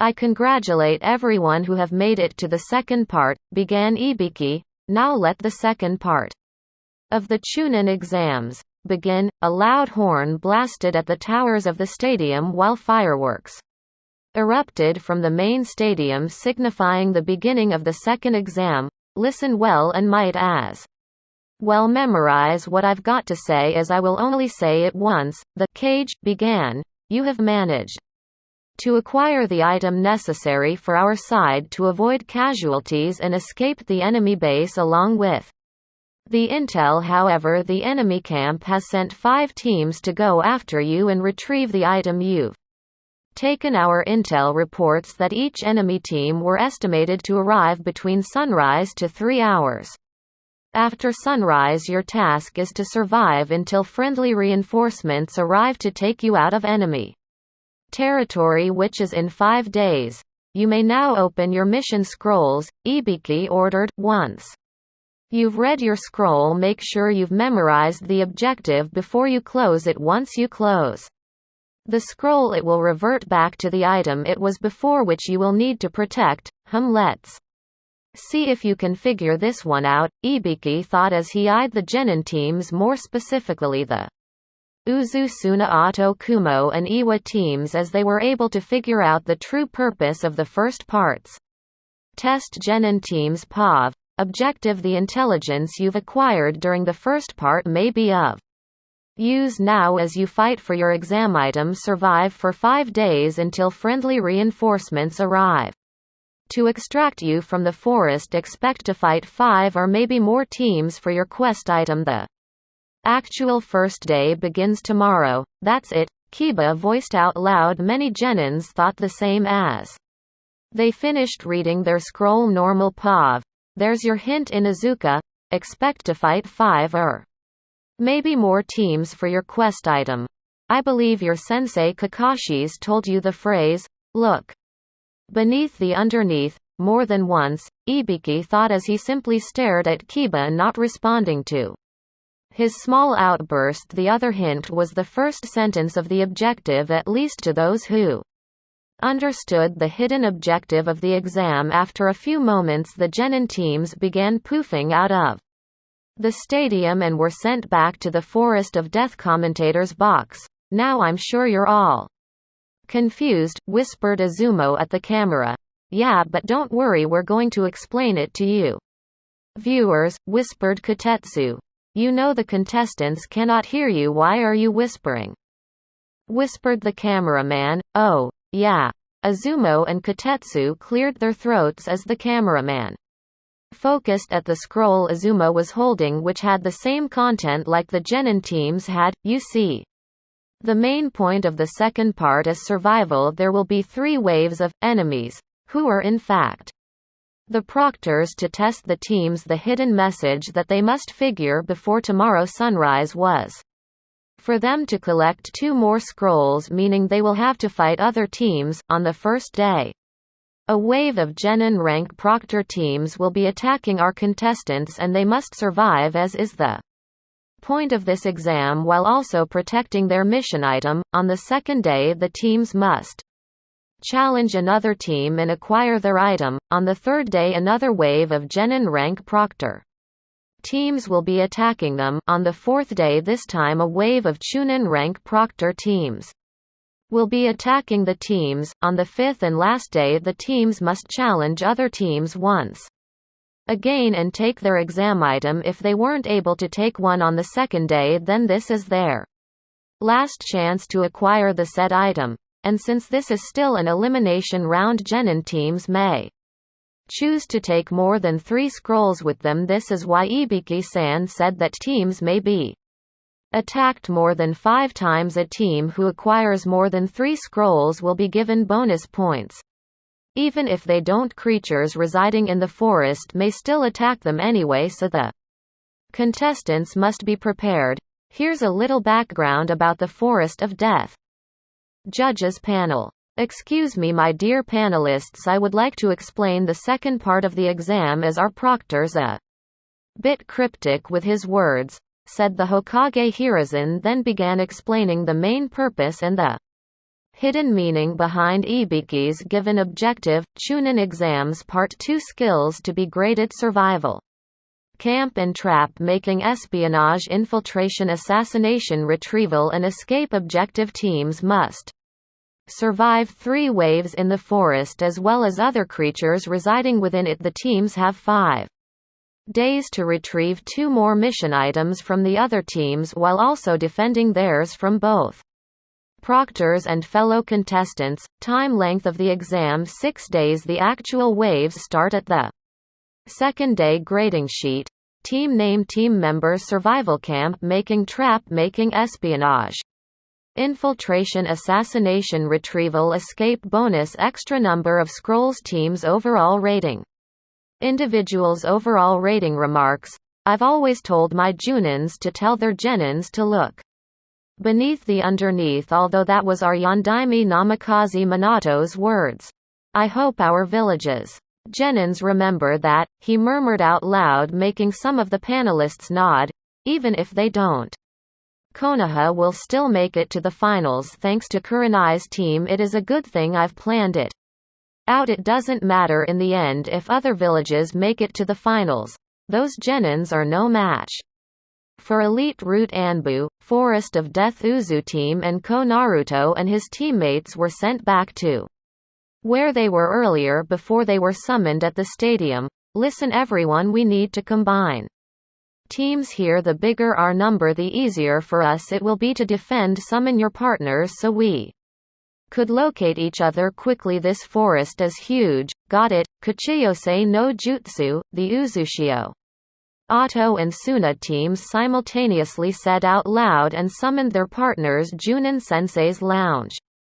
Summoning, Kakashi gasped. And they did it simultaneously, said Asuma. It's not them doing it simultaneously, but for them to be able to summon creatures as big as those. Kurenai pointed at the screen. Yash, your genin's flames of youth roar up to the heavens. How glorious, Guy shouted with enthusiasm at the Uzushio Otto and Suna. Junin Sensei's Kumo and Iwa Yugito's team. Nibi, I'm going to need your chakra. I have to make a flare to call the other teams. You know you do not have to ask. Kitten, Lily, Mimi. Yugito called her teammates. Right, the two replied as they understood and made a distance away from Yugito. Yugito started to get covered in blue demonic chakra as she set on fours. A few moments later, a huge pillar of blue flames could be seen from everywhere in the forest. As it rose to the sky 200 meters high, Samui's team, that's Yugito's flare, let's go, said Samui. Oh no, what if it is a trap? What if it's someone pretending to be Yugito so they could lure us?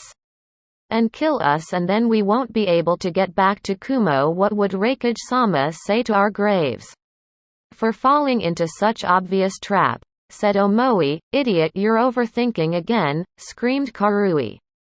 Omoi, the Nibi's demonic chakra cannot be copied, Samui told her teammate patiently. Kuretsuchi's team. That's Yugito's chakra, let's go. Other teams. What was that? Uzu and Co. Naruto-sama, you summoned us. Yes, Otahime-sama, we are currently at the Chunin exams. The other teams have also summoned their partners. We need your help for us to easily find each other. Alright, hop on.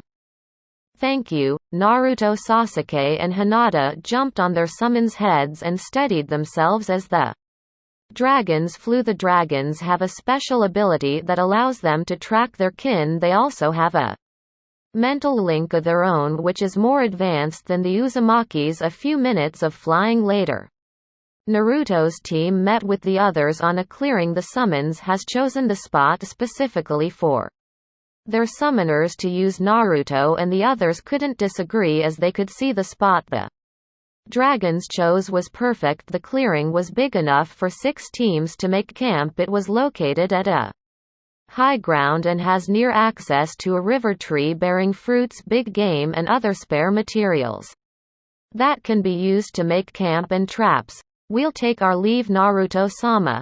Thank you, we'll call you again when we need your help, Naruto said as he and the others bowed at the dragons with Naruto referring to the invasion with a huge puff of smoke. The dragons returned to Terra. Naruto then turned at the teams. Alright, we'll set up camp here. Gaara, Dosu, Sakin and Yukon, you and your teams roam the area, hunt some animals and gather fruits. The rest of us will make camp and set up defenses. Got it. Konoha teams. Team 10. This is troublesome, but we'll have to find the other rookies. The bigger our number, the easier it will be for us to defend, said Shikamaru. Alright, how do you plan to locate them? Shikamaru didn't respond but instead took out a scroll and a pen from his pack and began writing. He signed it and asked her and Choji to sign as well. There, we'll deliver this to them, said Shikamaru. I'm going to capture that bird with my shadow. Shikamaru pointed to a bird that was perched on a tree nearby. Once I have it locked, possess it with your jutsu. Got it. Team 7. Susama, it will be more logical if we teamed up with the others. That way it will be easier for us to defend once the waves begin, Shino said. Yeah, as much as I hate to admit it, we're going to need the Hyuga and Shikamaru's team's help. Team 9. Neji, admit it, we need the other rookies' help, said Tenten. Fate has declared that I make it to the finals. Neji began. At this point Tenten was ready to attack her teammate in annoyance, and in order to do so we will have to team up with Shikamaru's team as well as the Uchiha. Sakura sighed in relief as she noticed Tenten about to shower Neji with weapons. Alright Neji-kun, can you find them? Asked Sakura. Of course, my Byakugan's flames of youth cannot be doused by this unyouthful forest. Byakugan, commentator's box, interesting, exclaimed Izumo. Yeah, most of the teams are grouping with the others, observed Kotetsu. This is going to be a battle royale once they finally realize that they need to take 2 more exam items from other teams. Like the ones coming from the main villages, those from minor villages were also grouping with other teams. There were only 13 teams that decided to go solo. The biggest group was Naruto's. Equal to their numbers was another group of 6 teams from minor villages. Next was Konoha's teams. 7 to 10 equal to Yugito's group, which consisted of her team Samui's, Kuretsuchi's and another Iwa team. Others were groups of 3s and 2s, Uzu and Co. After placing the perimeter with barrier seals, the Uzu teams scattered and did one-handed seals and the shortened version for their jutsu. Earth-style 4-pillar house, a 3-story building, rose from the ground and occupied the clearing. The building looked more like a fortress than a normal house. It had complete battlements and slits for defenders to snipe on. On top of the fortress were the 3 flags of Uzushio Oto and Suna. The Uzu teams then began applying seals on the building. They created lots of traps and seals, and finally covered them with triple layers of genjutsu. When the sand and sound teams finally returned with the food, Naruto had them register to the barrier seals with their blood so they could enter without activating the traps to the outside. There wasn't a clearing anymore but trees inside the barrier were the multiple traps. And finally the fortress. Naruto had everyone enter the base in. Gathered at the dining hall. The building had complete functioning areas as well as furniture. "Alright, those cameras can't see and hear us now," muttered Naruto as he started on hand seals, wood style underground shelter. There was a low rumbling for about a minute before it finally died down. At the left side of the fortress main hall was a huge bookshelf. It wasn't an ordinary bookshelf, as it turns out it was the entrance to their underground shelter. The bookshelf also had a barrier seal and a blood recognizing seal, as the already promoted Chunins had themselves registered at the seal. They prepared for lunch. While they were eating, Naruto gave them his opinion about the second exam. "Alright, this exam also has a hidden objective like the first. I am not yet sure what it is, but I have a plan on knowing how. We may be only on an exam, but this exam is a simulation, and to be exact, a war simulation. In times of war, a side has to capture someone from the opposing side and interrogate them for information. So you're planning to capture and interrogate those proctors who will be attacking us tomorrow," said Dosu. "Correct. But how?" asked Konkuro. "I mean, they're clones. How do we interrogate them? They could just dispel themselves." "Good question," said Naruto. Seals. Zaku wondered. "The Uzumaki are natural masters of fuinjutsu. We can create whatever the hell kind of seal we want, and we exactly have a seal for clones to keep them from dispelling themselves." "Ah, that seal," murmured Karen. "Yes, we'll add that seal to our existing traps. Here's what we're going to do for the rest of the afternoon.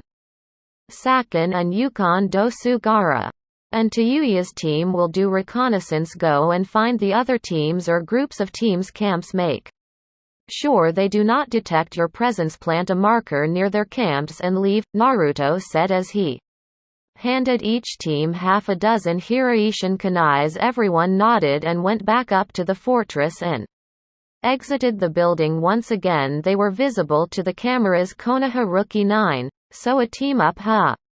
Susanoo said, although her statement was more directed towards Neji. "Fate has declared that even we rivals have to team up in order to advance to the next round. As troublesome as it is, we're going to need each other's help. That way we could easily defend our items and watch each other's backs, and besides, we've already combined our team efforts before we even entered the exam. It will be less troublesome for all of us," said Shikamaru. "Alright, so we're setting up camp here?" Tenten asked the Nara.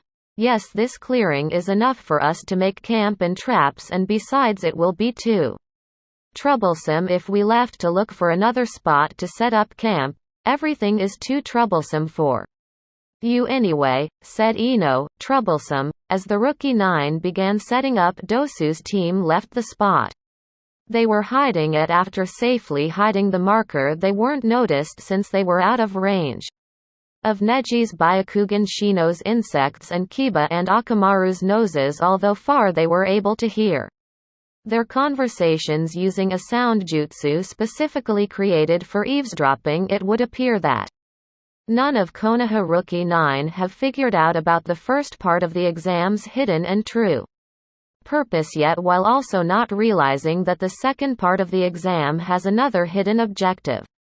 Land of Iron. While the exam was ongoing, all daimyos and cages except those from Waterfall, Fire, Earth, Water and Lightning countries were gathered at the Land of the Samurai, a neutral country. As the leader of this country, I welcome you all daimyos, cages, confidants and companions. We are here with The request of Whirlpool Country's leader, began Mifune. The leaders were expecting to see Nagato or Tizuna, but in front of them stood someone who they knew long dead. Greetings everyone, I am Uzumaki Namikaze Kushina, Azukage and daimyo of Whirlpool Country. Everyone in the room except the Snow and Wind daimyo Kazekage and Otokage looked surprised and confused. This of course didn't remain unnoticed by the others in the room as they began to look at each other for a sort of confirmation. If they heard right, the last time we were gathered it was Tizuna who introduced himself as the Whirlpool daimyo and Uzumaki Nagato as the Azukage. What happened to them? Asked the Grass daimyo. If you're thinking that I killed and usurped them, then you're thinking wrong. I have been both Azukage and daimyo of Whirlpool for the past 9 years. Tizuna and Nagato were only a sort of representative, since during the last meeting we had to make it look like that to those daimyos who are currently not here, namely Fire, Earth, Water and Lightning.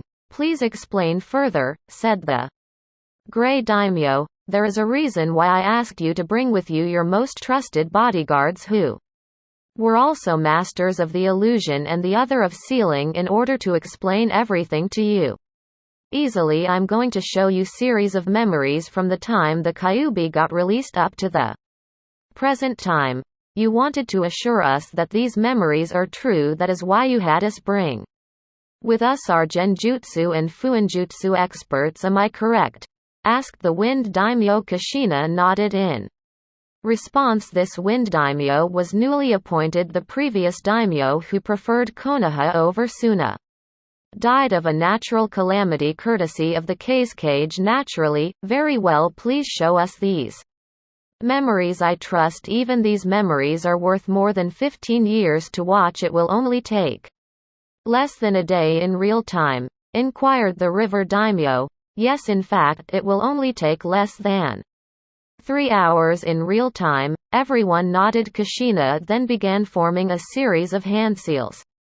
Everyone please hold hands. Everyone held hands and were pulled into the memoryscape. 3 hours later. I'm sure you're all tired and still need time to recover after seeing those memories. We'll meet again tomorrow while you have your rest. I thank you all for granting my request to come here.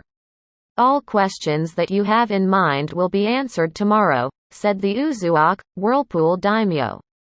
We thank you for showing us those memories. Kushina-sama, rest assured that everything that's transpired here remains to ourselves, the Wind daimyo said as he took out a small knife and cut himself, allowing a few droplets of blood to fall to the ground. Everyone in the room did the same to signify their promise of secrecy. The next day. Chunin exams. Actual start of second part. Commentators box. Good morning everyone. Here's the day we've been waiting for, our exams. Acting Kage Ibiki have just given the order to our proctors to begin the first wave of the attack. Let us now watch as the teams defend their base and, more importantly, their mission items. Forest of Death. Uzu and Co. They're here, said Karen through their mental link as she opened her eyes. How many? Inquired Naruto. 2. 3. 3 now. The third team has just arrived and merged with the first team. There are 6 members per team, so we're facing a total number of 18 proctors. That's if it's just the first batch, which I believe isn't. I think the proctors didn't know that some teams have formed into bigger teams. Alright, we'll assume that there will be 3 more teams to face. But we cannot wait for them to arrive and merge with the teams that are already here. We're going to attack them now, even if they're not within our barrier's range. Karen, we're going to subdue at least one of them with your chakra chains. You and my team will meet at the second proctor team's location. The remaining others will quickly overwhelm and destroy the merged first and third proctor teams. The 12 are currently 421 meters northwest from the fortress. The second team are 215 meters south. All of them seem to have stopped and are probably discussing about how they'll attack us, said Karen. All right, we'll strike them before they Get the chance to do it first. Everyone move out. Commentators box. Ooh, look, the Uzushio Suna and sound teams are moving out to meet our proctors. I must say they have great sensors, and fast. 2. They're moving to intercept them outside their camp instead of waiting for the proctors to make the first strike. Hey. Whoa, they already got to the second team, Naruto's team plus Karen. The team from Uzu quickly closed the distance between them and the proctors without detection. Is back in Uzushio Academy. Students have already started learning to mask and erase their chakra signatures. Hinata made the first move by striking one of the proctors at the brain and another at the spinal cord, immediately dispelling them by the time the remaining 4 proctors got to their feet to fight. Sasuke was upon the 2 of them. The exiled Uchiha quickly stabbed one of them at the back and jumped upwards to behead the other. The 2 remaining proctors were just about to counterstrike but were stopped on their tracks as chakra chains wrapped around their bodies, immobilizing them. One of the proctors saw Naruto slam a seal to his fellow proctor's head and quickly realized that it was some kind of a restriction seal before the blonde could turn on him. The proctor wrestled with the chains and was able to free one of his arm. He quickly took a kunai from his pouch and stabbed himself at the chest, dispelling himself. Ah, at least we got one, muttered Naruto. Well done. Everyone, let's get him back to the fortress. Like the second proctor team, the combined first and third were easily destroyed. Back inside the fortress, the genin disguised Chunins surrounded the now sealed Chunin proctor. Naruto was in front of him sitting on a chair. Alright proctor, tell us what the second part is all about. What is the hidden purpose? The proctor simply smiled and nodded at them. First of all, I would like to congratulate you for realizing that there was a hidden objective, and for successfully capturing me without dispelling. While it wasn't mentioned that participants could capture and interrogate proctors, it is still allowed since the exam's a war simulation anyway. You won't need to torture me for information here, as I will tell you anyway and give your teams bonus points for this excellent work. Now that's enough blabbering. The second exam's hidden purpose was for the teams to take 2 more exam items from 2 different teams while defending their existing item as well. On the first day, which is today, a team of proctors will attack the exam participants' camps. On the second day, there will be no attacks from proctors, as this is the time for contestants to realize that they must acquire 2 other teams' exam items. This is where the hint about being attacked for more than 5 times comes to play. Also, this is where you use your gathered intelligence from other teams. I'm telling you this since you figured out the first part's true purpose anyway. On the third and fourth day, proctors will be attacking you once again, while on the fifth and the last day you must have acquired at least 2 exam items from other teams by then. And finally, a reminder. Teams can be attacked more than 5 times. We understand now, thank you. Proctor-san, Naruto said as he undid the seal and stabbed the proctor on the head, promptly dispelling him. Everyone's eyes was on Naruto now, waiting for his orders. Here's the plan. For the morning today, we wait for the 3 remaining proctor teams to attack in the afternoon. Until tomorrow afternoon, all of us will hunt for other teams and acquire their exam item on the third day. The Uzushio teams will set out to hunt for other teams while the Suna and Sound teams defend the fortress. On the fourth day, the Uzushio teams will defend while the Suna and Sound teams hunt. On the last day, we all go out to hunt for the morning and return to the fortress in the afternoon and wait for the proctors. By the sound of your plan, you want us to acquire not just 2 but more exam items, said Sasuke. Yes, remember the proctor's reminder, teams can be attacked more than 5 times.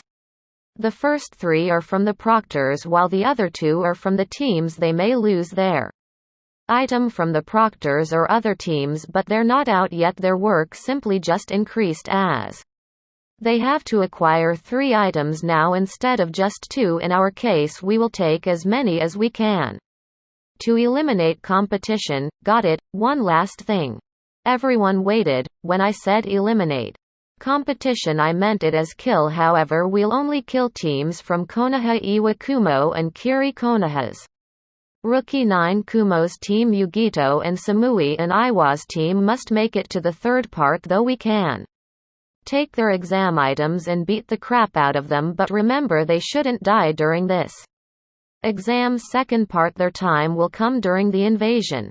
The remaining teams who came from other villages are only to be knocked out or beaten to submission. As of this moment, Azukage-sama is having a meeting with the daimyos and kages. We do not want to hurt their feelings.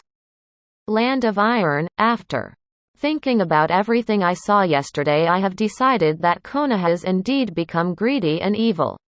To do such unspeakable things to a child, said the Wind Daimyo, making the others nod in agreement.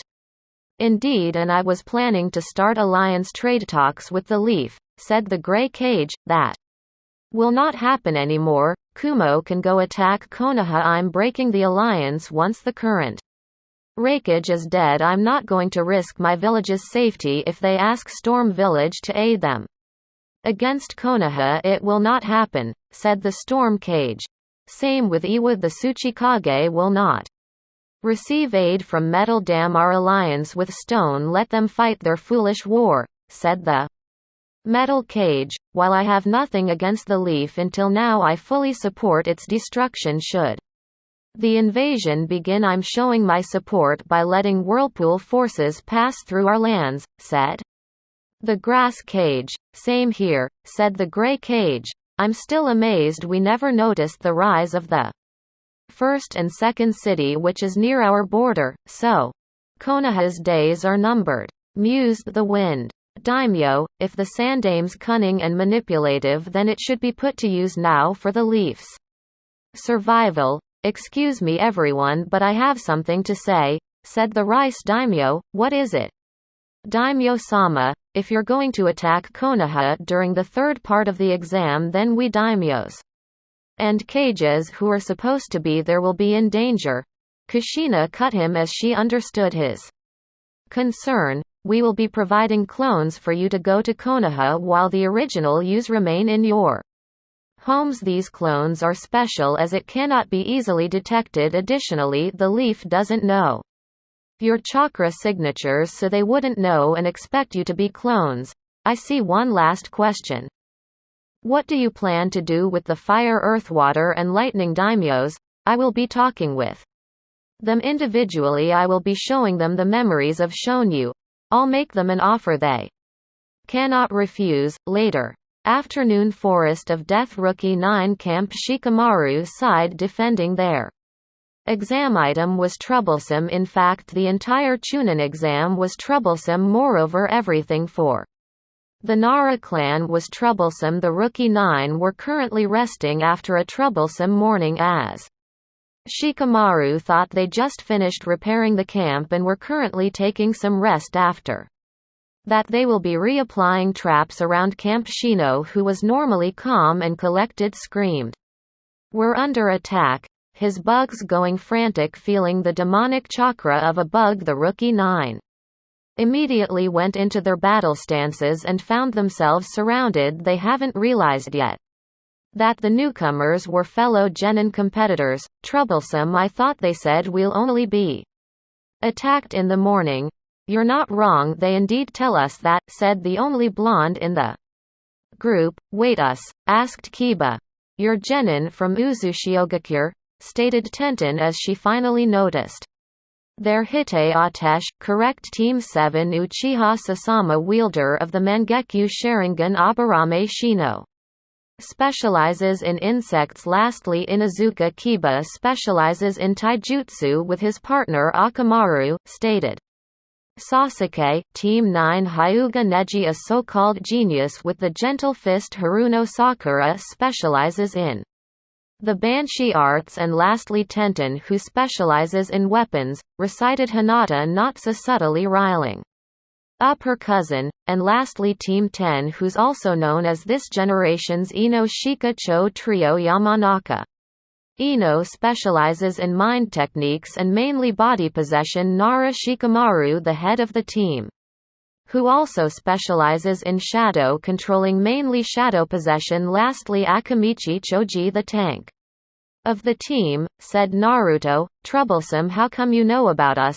I can safely assume that you haven't figured the true purpose of the first exam yet. There's a hidden purpose, shouted Kiba. Tisk tisk tisk. You may have heard the phrase, look beneath the underneath, thousands of times, but you never actually applied and took it into heart. How do you expect to become Chunin if you can't even comprehend subtle and hidden tasks? Shikamaru sighed, finally understanding what the blonde was saying. Shino also caught up, but kept an impassive look. Neji glared at Hinata. Sasama glared at Sasuke.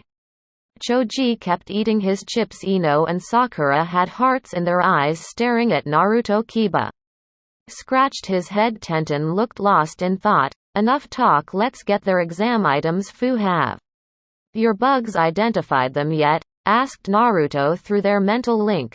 Yes, a chakram, a fan, and a Tanto. Hinata. Right, Byakugan. They're all stashed inside a crate covered by a double-layered genjutsu. What, they all placed it inside a single container? Said Karen, incredulous. I'll say it. Alright, they're dumbshits, said Tayuya. I couldn't have said it any better, agreed Shion. I'm glad I wasn't admitted to their academy. I will forever be grateful to the Azukage for taking me to Uzushio, said Lee. If I remained here, I probably would have ended up wearing a green spandex suit while screaming about the flames of youth. I agree, if it wasn't for my illness I would have been admitted to their academy and turned out to be an idiot. It's a good thing I was also taken to Uzushiogakure, said Yakumo. I've locked onto the item's location. Let's take their stuff, said Fu.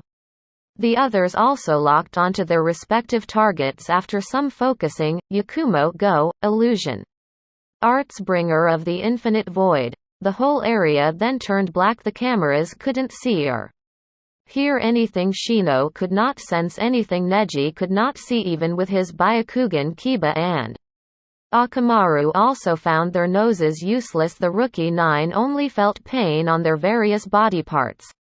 After what seemed like an hour, all of them felt their chakra leaving their bodies. Soon they slumped into unconsciousness due to chakra exhaustion. Outside the void, the jutsu actually remained for only 3 minutes. The audience were finally able to see what was happening. They found the rookie 9 on the ground unconscious. The Uzu teams nowhere to be seen. Earlier inside the jutsu, Lee, Yakumo, Sasuke and Hinata had their fun beating up the Konoha genins. After that, Naruto, Karen and Tayuya used their chakra chains to bind the helpless rookie 9 to hold them while draining their chakra as well as sealing it off for 36 hours. Fu found and replaced the stashed exam items while Shion replaced them with fake ones. Their deed done, they left the Konoha rookie 9's camp. The jutsu undid itself a minute after the Uzu teams left. It would be 3 to 9 hours depending on their chakra reserves before the rookie 9 would wake. To Sasama, who had the biggest chakra reserve of the 9, will regain consciousness after 9 hours, while Sakura, who had the smallest chakra reserve, will wake in 3 hours. The next day, second day, rookie 9 camp, the genins woke up in different times, with Sakura being the first and Sasama the last. They repaired their damaged camp last night and added thrice more traps than the first day. Troublesome, where are the proctors? It's almost noon. I've been thinking about the hidden purpose. What if this is like the first exam? Mused Shino. Troublesome, the first part's hidden purpose was intelligence gathering. We were supposed to gather intelligence from other teams. If we will connect it to the second part, then it must do something with fighting them. This part's a survival mission after retrieving valuable information.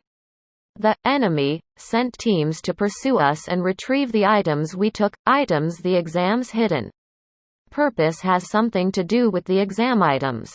The Uzumaki attacked us yesterday afternoon, and obviously knew everything about us and our fighting styles. The head proctor told us to expect to be attacked 5 times or more. The first wave began tomorrow, but we were not attacked today. However, we were attacked by Uzumaki, so that counts as second, recounting everything we are supposed to defend our exam items from 5 or more attacks. Oh shit, said Shino. Everyone widened their eyes as they all realized what the hidden meaning of the second exam was. The Tanto, the Chakram, the fan, the Rookie 9 shouted simultaneously as they ran towards its hiding place. Phew, they're still here, said Kiba. The others relaxing as well. No, said Shino, making everyone look at him. I placed tracking bugs on each item just in case the proctors managed to capture it, and we had to give chase. Shino then pointed at the grass and crouched. He picked up 3 black bugs.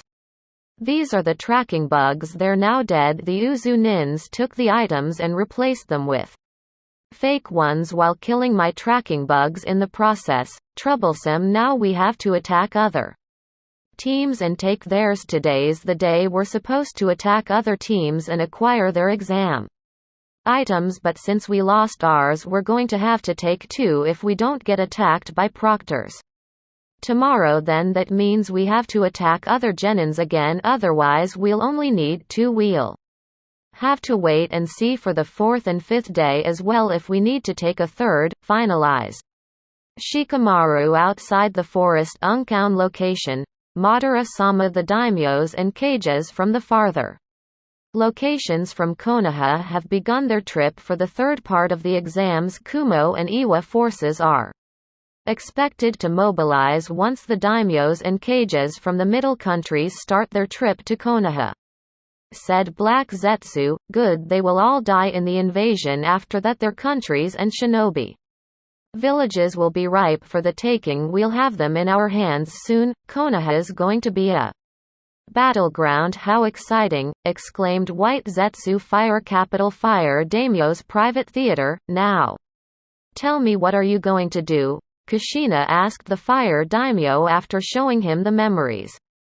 While I hate Konoha for what they've done, I couldn't just let it burn to the ground. Fire country will have no shinobi village, then it will be open for invasions. What if I told you that you may still have a shinobi village even with the leaf gone? You plan to take its position then? No. Uzushiogakure will be replacing Kirigakure. Then what village? Otogakure, Orochimaru-sama's village. Yes, I'm going to arrange you a meeting with him if you agree. The fire daimyo was silent for quite some time before he spoke again. Very well, I agree to your proposal. Konoha's evil needs to be stopped after the second part of the exams. The leaf is on its own. The fire capital will sever all its bonds with Konohagakure. Otogakure shall be fire country's new hidden village. Good. Konoha shall fall during the 3rd part of the exams. They are facing multiple armies and have been abandoned by allies and potential allies. The fire capital's on our side now. Konoha will not survive. After this, today was the 4th day for the Chunin exam's second part. It was the last day. The examinees have to defend their exam items from the proctors while still having to look out for other genin teams who'll try to take theirs. Most of them have figured out the hidden meaning while Konoha was busy with the exam. Other nations were making final preparations, but not for the exams. Kumogakure. My people, roared the Raikage, for the past year we have been preparing to show the oppressor that we cannot be oppressed. Konoha has given us more than one reason to declare war, and so today we begin our march towards the leaf. By the time the 3rd part of the exam begins, our army will be in position for the attack, as well as our allies Iwa and Kiri. Now that's enough talk. To battle, to battle, roared the Kumo army. Iwagakure. After the exam's second part, Iwagakure will finally have Its revenge. During the last war we suffered heavy losses with the hands of one of their shinobi. Minato Namikaze. We will avenge our fallen comrades by burning the leaf down and killing the yellow Flash's son. Yeah, roared the army. Unknown hideout. The Kumo and Iwa army are on the move, said Zetsu. What of their village? Asked Madara. Kumo has sent 30,000 of their forces. 10,000 remained to guard the village, said Black Zetsu. Iwa sent almost all of its forces. The only ones left in the village are recently turned genins doing the patrols. The rest are civilians. The army size marching towards Konoha is at 30,000, said White Zetsu. Good, there is a little change of plans. What is it, Madara-sama? Our army size is 100,000. While it is huge enough to fight the combined forces of Konoha, Kumo, Iwa and Kiri, I have realized that there's still Suna, Uzushio and Otto. Suna might find this a good time to attack Konoha for stealing their income. Next is Otto. The Sound's cage is Orochimaru, who hates the leaf for betraying Whirlpool as well as having his image ruined. The last is Uzushio. I have a strong belief that they may somehow know about Konoha selling them out to the Alliance, so they'd get revenge for that as well as for giving Namikaze Naruto hell while he was still there. The Uzumakis are the greatest threat here. We have no knowledge about the new Uzushiogakure. We do not know how big their military is. The almost 40,000 we saw in the movie could be only a part. Their army could be bigger. The Uzumakis weren't feared for nothing, so for now we let their armies clash while we take over Kumo and Iwa. We will officially declare those two villages our main bases with their armies destroyed or diminished. The Raikage and the Tsuchikage will have a hard time recapturing their homes. They'll be wandering people, then making them easier targets. Should they try to recapture their villages, they will have to combine their forces to attack one. We can easily reinforce the village that is under siege with Zetsu's ability to travel underground. Kisame, you will lead 5,000 Zetsu clones and invade Iwa. Sasori, Hidan and Kakuzu, you three will take 45,000 with you and invade Kumo. I want no civilians dead. Kill only the shinobi and those who'll rebel. Ha Kumo, offerings for Jashin-sama. Hidan cheered. More puppets to add to my collection. Sasori nodded.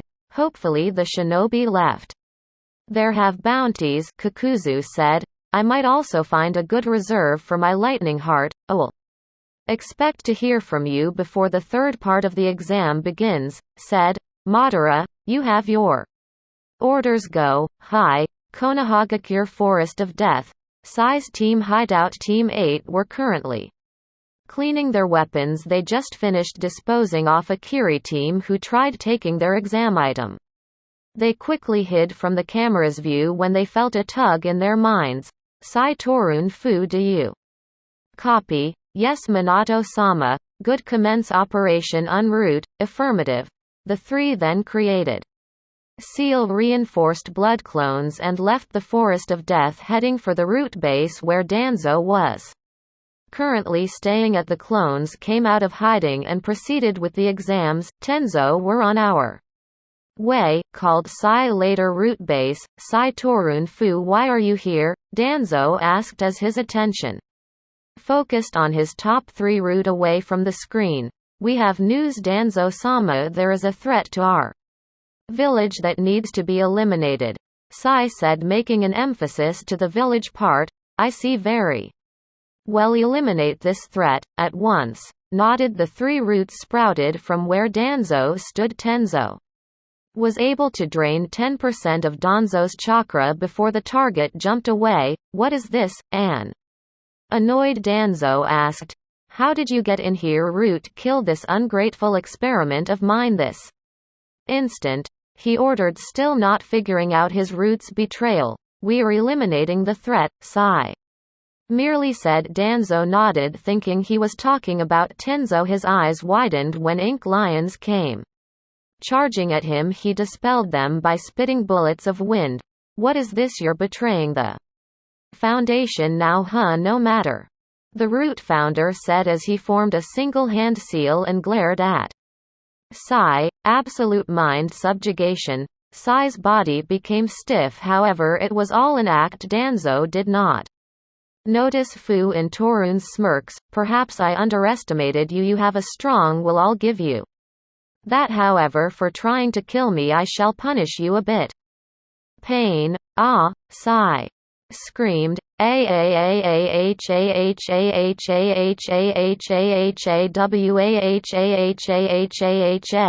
He laughed. What? Danzo was too shocked, he did not notice tree roots behind him. He totally forgot about Tenzo.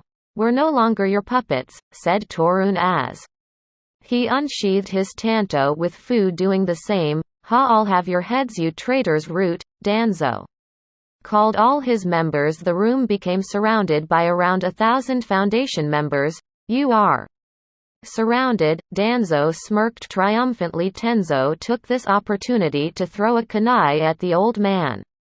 Danzo did not deflect it but simply sidestepped. What he did not notice was that the kunai was 3-pronged. A millisecond later there was a yellow flash. Danzo found himself kissing the cold floor.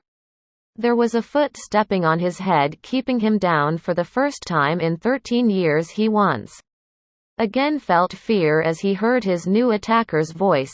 Hello Danzo, just for the record you are the one surrounded here, the newcomer said. The coldness in his voice sent chills on the old man's spine. Minato, but how? Panic rising in his chest, he looked up to the surrounding root Anbu, wondering why they were completely still, not making a move to help him. As if hearing his thoughts, Minato answered his questions. They do not follow you, they only follow me and Uzushiogakure. You are the threat to the village that Sai was talking about. How could this happen? Minato decided to answer the old man's questions. He won't be denying him what he wanted, as Danzo was going to die anyway. It all started 8 years ago when the raid happened. Yes, it was Uzushiogakure that was behind the attack. And you put the blame on Kumo and Iwa anyway. While you were in a coma, Whirlpool was able to capture 3 of your root, namely Saifu and Torun. We had their seals removed, and after some talking the 3 of them swore allegiance to Uzushio. After that we had the rest of root have their seals removed. You know what's so good about it? All of them swore allegiance to Whirlpool after gaining their lives back. You're all alone now. Danzo, Sarutobi, Jiraiya nor Fugaku will be able to help you. There was a red flash in the room. Danzo felt even more scared as he recognized the newcomer's chakra.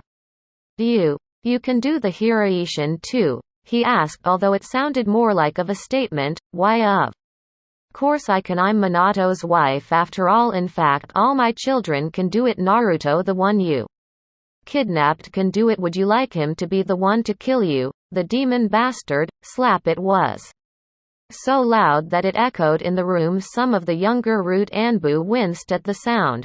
Don't you dare call my son that. Danzo found himself flying towards the ceiling, and then he was falling. However, he was falling horizontally. He felt his body being pulled towards Kushina, whose eyes were purple and had ring patterns. Shinra Tensei, almighty push. Once again he felt his body fly at neck-breaking speeds. His spine hit the cavern wall, causing him to cough copious amount of blood before he could fall. He was pulled once again towards his attacker. This time his face collided with a chakra enhanced fist. This is for Naruto. The beating began. Minato made sure not to avert his gaze to see every detail of it. The memory of Danzo taking a beating will be copied and extracted later for the Konoha people to see. After an hour Danzo lay in a bloody heap. He was now unrecognizable due to his condition. Don't worry, I'm not going to kill you yet, said Kushina. The Azukage placed seals on the old man's head, healing all his injuries while he returned to his healthy state. Danzo's chakra was smaller than a civilian newborn. We don't want you dead yet. After all, you will have to watch Konoha burn while not being able to do anything. However, you will be staying here. This is your prison for now. I'll be taking over and pose as you," said Minato. Skip to Chunin exam's second part, last day. Uzushiogakure War Council gathered inside the room were the former and current Azukage. Tsunade Minato, Tobi Kaide, Narumi Minako, the clan heads and the elite Junin. They were discussing the final preparations for the war. There was an urgent knock on the door that interrupted the meeting. Kushina nodded and let the person in. When the door opened, it revealed to be two spies. One was wearing Kumo clothing while the other was wearing Iwa clothing. The two knelt. The Iwa spy spoke first. "Urgent news. Azukage Sama Iwagakure has been invaded by a force of 5,000 white creatures led by missing Nin Hoshigaki Kisame. They now control the whole village due to it being only inhabited by civilians and freshly graduated genins," said the Iwa spy. "I bring similar news. Kumo has been invaded by a force of 45,000 white creatures and were led by missing Nins Kakuzu of Waterfall, Hidan the Jashinist, and Sasori of the Red Sands. The 10,000 shinobi that remained to guard the village have been all killed. The invaders have taken full control of the village," said the Kumo spy. "Describe these white creatures," said Kushina. "Yes, the white creatures all looked alike. While they were odd, they still had the structure of a regular human being. They all looked the same. They can be easily recognized by their white bodies, short green hair and yellow eyes. While these creatures seem to be males, their voices are high-pitched although deeper than Tobi-san's," said the Iwa spy. "Originally the white creatures have no actual battle style. However, during their battle with the Kumo remnants, we have found out that they can copy a victim's appearance as well as chakra signatures. We believe that was how they were able to infiltrate the village easily and kill 10,000 Kumo shinobi. From observation, we have concluded that they can copy another person by absorbing even a small amount of the victim's chakra, while they can copy another person's appearance, voice and chakra signature. They cannot learn of their victim's memories. I had to ask every spy our secret question before I was able to identify them," added the Kumo spy. "Zetsu," said Tobi, gaining the attention of everyone in the room. "Those white creatures are called white Zetsu. They were created by Madara. And I mean the real Madara, not Obito pretending to be Madara." "I see," said Arashi. "At least we finally know who Kisame and Kakuzo work for," said Kushina. "You two did a good job relaying the information. When you return, give these seals to the other spies so we could receive news without you having to come here and risk being caught. These are already linked to me." Konohagakure Forest of Death. From 53 teams, only 14 teams remained. The others died by the hands of fellow competitors, while some were killed by the creatures living in the forest. Those who survived but without their exam item will still be escorted out of the forest but were now eliminated. The examinees waited at their camps for the proctors to escort them out. The rookie 9 were able to take 3 scrolls during the second day and 6 more during the last day. Sasama were closely watched by the Uzushio Junin senseis, where her usage of the Mangekyu were reported to. Naruto's team Yugito and Kuretsuchi's team simply proved they were already low Junin. At least 2. Those who knew, mainly Uzushio Suna and Otto Samui's team, on the other hand, were Chunin material. Sai's team kept their act and only made themselves look like low Chunin and not Anbu level. The other unnamed team was a team from Konoha. They came from the same class as the rookie 9 but didn't come from clans as they were orphans, and so they weren't regarded with much importance to one shinobi from Whirlpool. However, he recognized them. Lee still remembered those 3 who had been his friends back in the orphanage but was left alone as if he was a plague when they found out he had no chakra. Lee made a vow to himself to destroy those 3 during the exam's third part. Naruto's group were the only ones who hunted for more exam items. They had 9 extra exam items taken from other teams. Finally, an Anbu appeared to each genin camp to escort them out of the forest later. Konoha Stadium Commentators Box. Welcome viewers, you are still watching the Chunin exams. First ever live telecast hosted this year by Konoha. Once again, I'm Izumo, and I'm Kotetsu. And there are our contestants. Wow, from 96 teams down to 14. However, we won't be starting with the third part yet, as we have prepared something that everyone will surely like. Today we will be having our exams special event. Individual and team battles, which is technically a wild card event. Down the stadium, well done everyone, greeted Ibiki the acting cage for the exam, after retrieving the crucial item for the war and holding your ground for 5 days within enemy territory. You have been escorted back to the base by reinforcements. However, the war isn't over yet. We simply crippled the enemy by acquiring intelligence and eliminating their numbers. Intelligence says that the enemy army have finally mobilized all their forces and are marching towards our stronghold. As of this moment, we have estimated their arrival in 3 days. Now all be speaking normally and not in war simulation mode. Ehem. The exam's third part will begin in 3 days, that is to give you time to recuperate. However, you are still not allowed to make contact with your Junin senseis, and so for today up to the day before the third part we will be doing individual and team battles. In other words, we're having a wild card event. You lot, Ibiki pointed at the teams who made it to the exam's second part but got eliminated. You still have the chance to get promoted during this stage of the event. You may register to fight as an individual or as a team. The first part will be individual battles and team battles next. The matches are selected randomly. This will be a tournament type of event. Now what's the catch? The individual and the team that makes it to the finals obviously will be able to participate to the Chunin exam's third and final part. Your performance during this special event may still grant you promotion even if you lose, so make sure you impress the judges and act like Chunins. The eliminated teams glared at the 14 surviving teams. They'll have a chance for retribution should they win the wild card event. Tisk troublesome. 4 extra people to battle later. Guess who said that? Are we still allowed to kill? Asked someone from the eliminated teams. Yes, grunted Ibiki. This kid's eager to die. Naruto muttered aloud. Hey, what did you say, Whisker Boy? I said you're eager to die. Got me. Why you bastard. I'll kill you.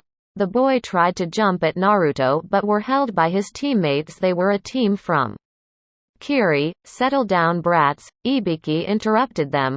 I see you're all eager to fight, but you'll have to register first so we can prepare the matches. Remember, they're random. Everyone grumbled. I'm going to murder that kid.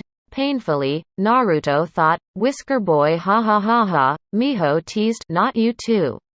Oni-chan. That kid's good. Why didn't we think of that name before? Mio added. Right, I'm so going to murder that kid. Everyone chuckled to themselves. Sasuke, however, could not hold it to himself, and so he laughed aloud, causing everyone in the stadium to look at him as if he was mad. Ehem, we only have 10 minutes for the registration. Move it, brats. Ibiki shouted. Naruto-kun, I just had a vision, said Shien. What is it? I saw you murdering that kid. He and his team will make it to the exam's third part. Sounds fun. At least a Kiri team makes it to the finals. Thank you, Shien-chan.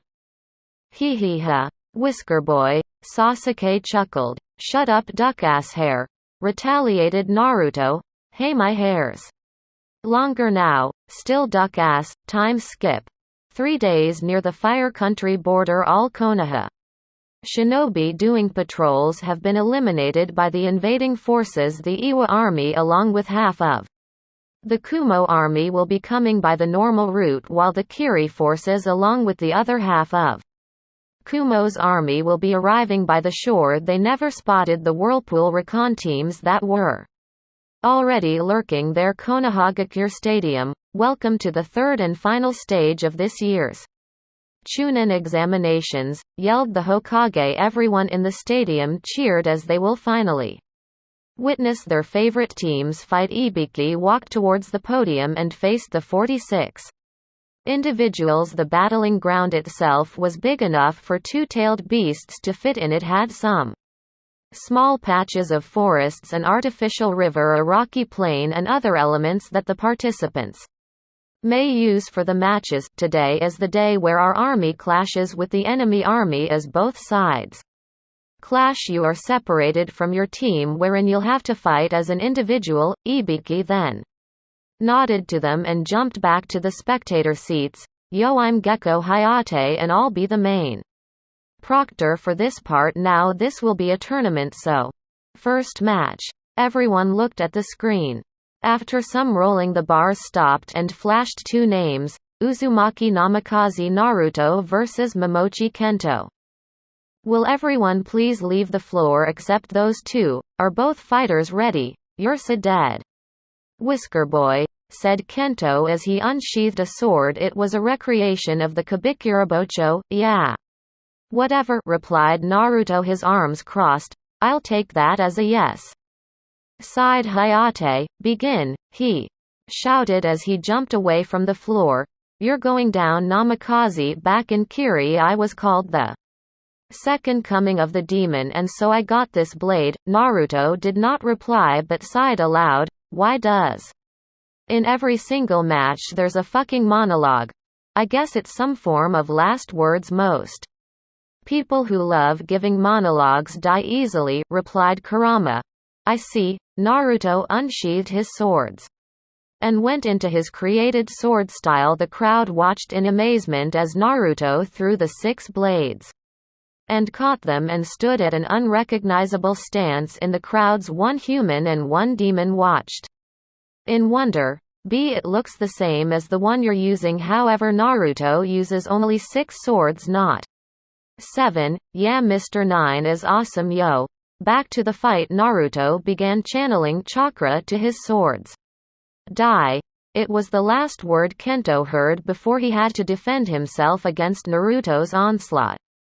To everyone watching, the battle was one-sidedly mesmerizing. For 10 whole minutes Naruto attacked his opponent with his unique Kenjutsu style. Kento was on the defensive during the whole fight. He could not find an opening and could not make any patterns from his opponent's attacks. His unsuccessful parries were now even sloppier due to him sustaining multiple cuts, and he was bleeding profusely. Finally Naruto finished the battle by making a roundhouse kick, cutting off the Kiri Genin's head in the process. The crowd was speechless as Naruto resealed his swords and walked towards the participants' seats. Ibiki had to kick Hayate off the stands so he could announce the match winner. Hayate unceremoniously fell to the stadium floor head first, causing some people to laugh. Winner Naruto Uzumaki Namikaze. It was only at this moment the crowd began to cheer. The screen flashed Naruto as the winner and replayed the match's final moments, showing him decapitating Kento. To those who were gaping at the blonde, they thought Naruto did not care at all about the battle outcome. To Naruto, however, he was silently observing the crowd's reaction. Moreover, the crowd from Konoha, some were looking at him with awe, others in pride, and the other in fear. I'm going to kill you all, Naruto thought as he finally smiled and waved at the crowd. Second match, Hayate shouted as he pointed at the screen. Uzumaki Lee versus Lee of Konoha. Lee jumped down from the stands, while Lee simply walked. Lee was sneering at his opponent, who was now standing before him. Are both fighters ready? Good, begin. You should give up now. Lee began, not even taking a stance. Lee stared at him blankly as he decided what kind of death he should give Lee. He was one of those people who abandoned him when they found out he had no chakra. Up in the stands, 2 people got annoyed. Good fucking heavens, another monologue. Naruto screamed mentally. That low commoner stole my line. I'm going to sue him, Neji thought as he glared at Lee. Back to the match. Lee continued with his speech. You do not even have chakra. You cannot defeat me. I have been admitted to the academy and was among the good ones. You on the other hand are probably the dead last in Uzushio. Your sensei is watching the exams. I'm sure it would be best if you apologized to him now, because when I'm done with you your career as a shinobi will end. Lee did not respond as he was still picking a specific set of jutsu to use. Lee, can I make a suggestion? Naruto asked him through the link. Hey, I'm talking to you, Lee shouted at his opponent. Thanks, I'll do just that, said Lee aloud. Confusing Lee vanished and reappeared behind Lee, kicking him hard and sending him flying. Lee quickly made some hand seals and slammed both his palms to the ground. Earth release. Hardened mud tunnel cave.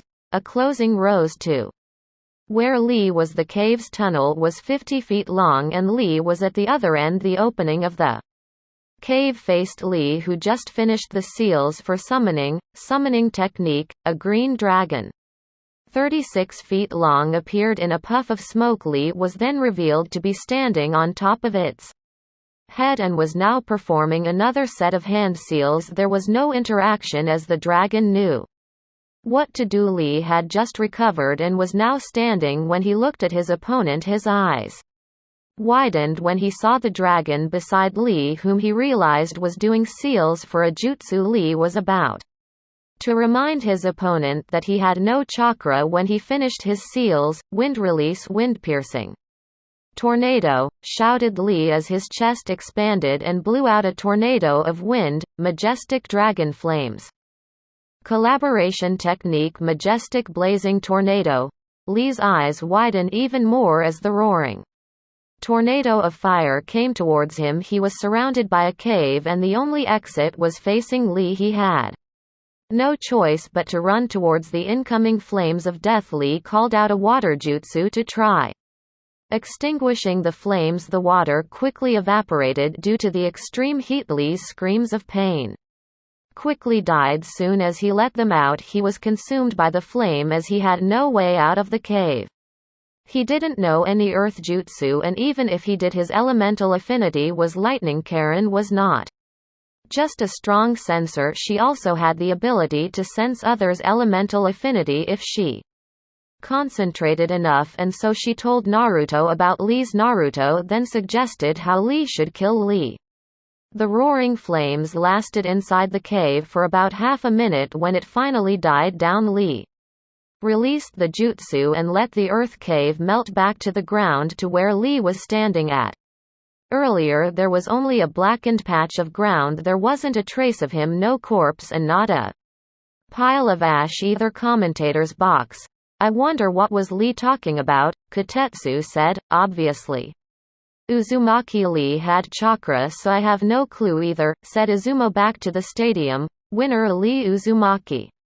The screen flashed Lee as the winner and replayed the match. Lee's teammates, who were also Lee's former friends, stared at the ground in horror. Then they looked at Lee in wonder. How come he's got chakra? As Lee walked towards the seats, he heard Naruto talking to everyone in the link. Remember, if I ever hear one of you say a damn monologue in your matches, I'm going to murder you before your opponent can. Everyone's sweat dropped at this. Konkuro Sakin and Yukon laughed as they knew Tamari and Kin sometimes liked to talk before fighting. Third match.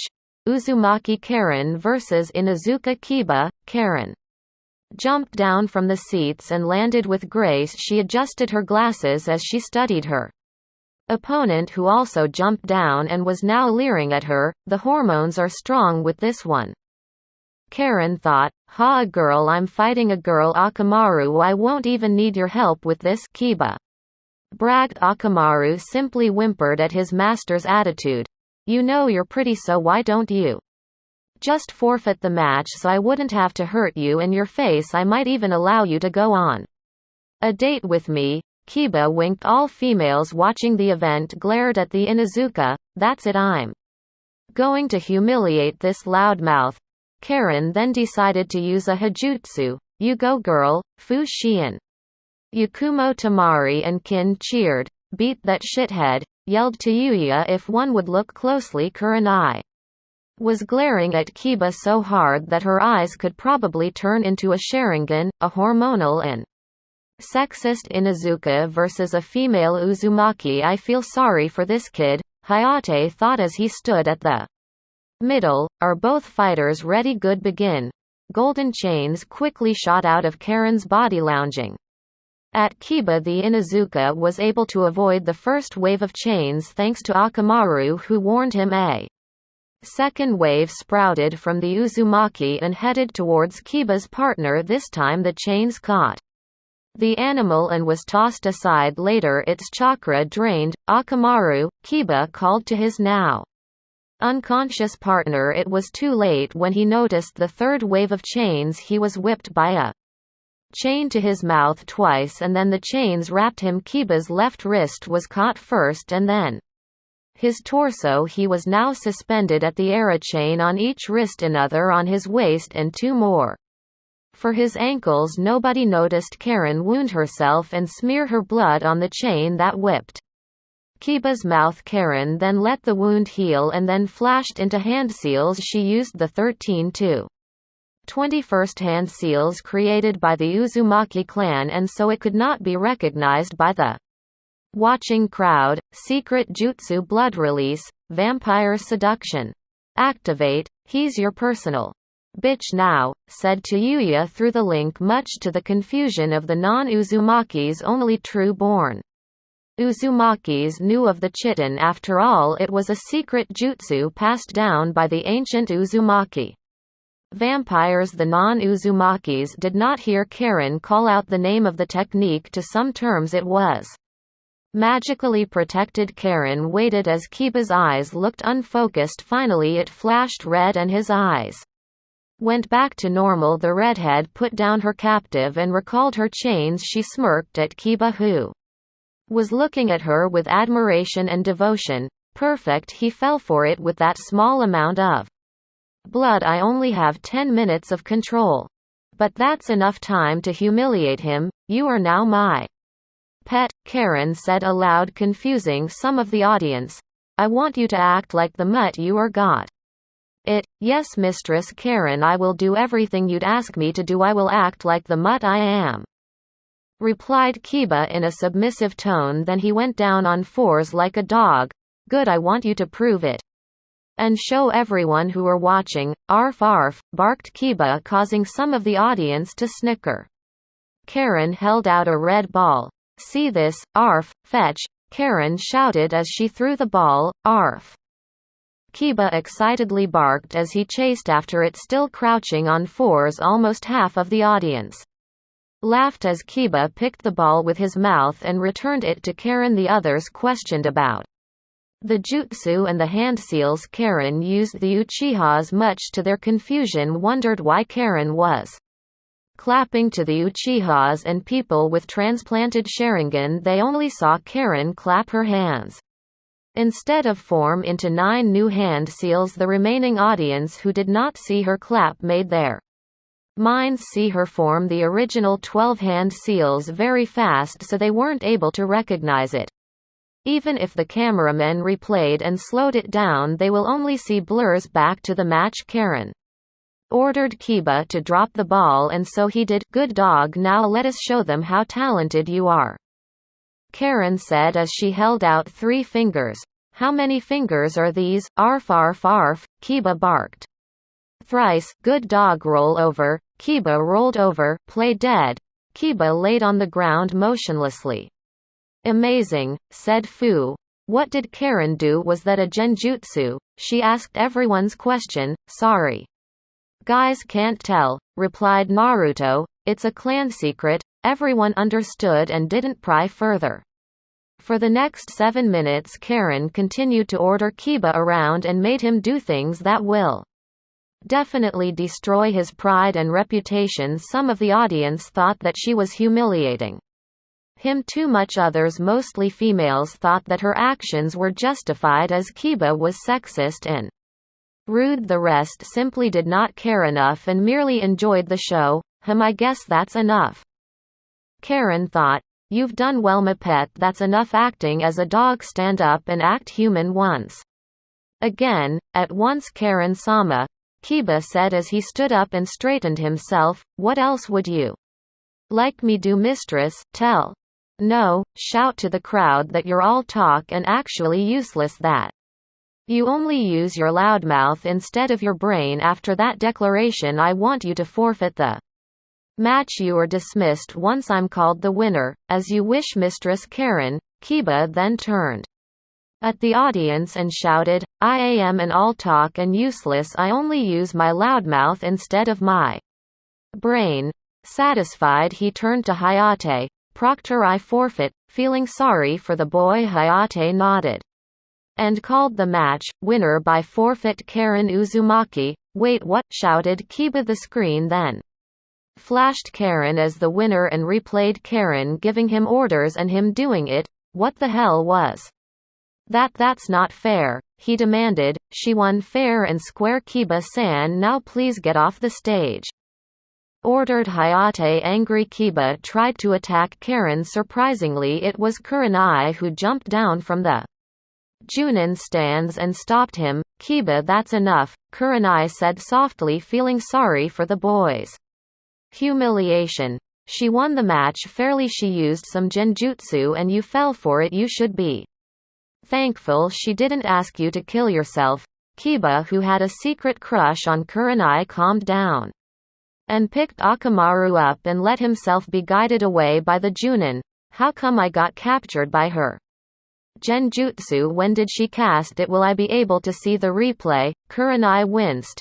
Yes, but you'll have to ask Kakashi for it. All right, thank you, Kurenai-sensei. I'm sorry about earlier. It's all right, Kiba, Kurenai said as she walked back to the Junin stands. The fourth match was Tamari of the Sand against Tenten of Konoha. Tamari won by sending multiple blades of wind at Tenten, killing her. Fifth match was Neji Hyuga against Nemo of Kiri. Neji won by killing Nemo using a Jiyuken strike at the heart. Sixth match was Kin Suchi against Ino Yamanaka. Kin won by raining needles upon Ino, killing her. Seventh match was Fu of Konoha against Shion Uzumaki. Shion forfeited before the match even began. Eighth match was Sai of Konoha against Konkuro of the Sand. Konkuro forfeited as well before the match. Ninth match was Dosu Kinuta against Choji Akamichi. Dosu won with Choji forfeiting the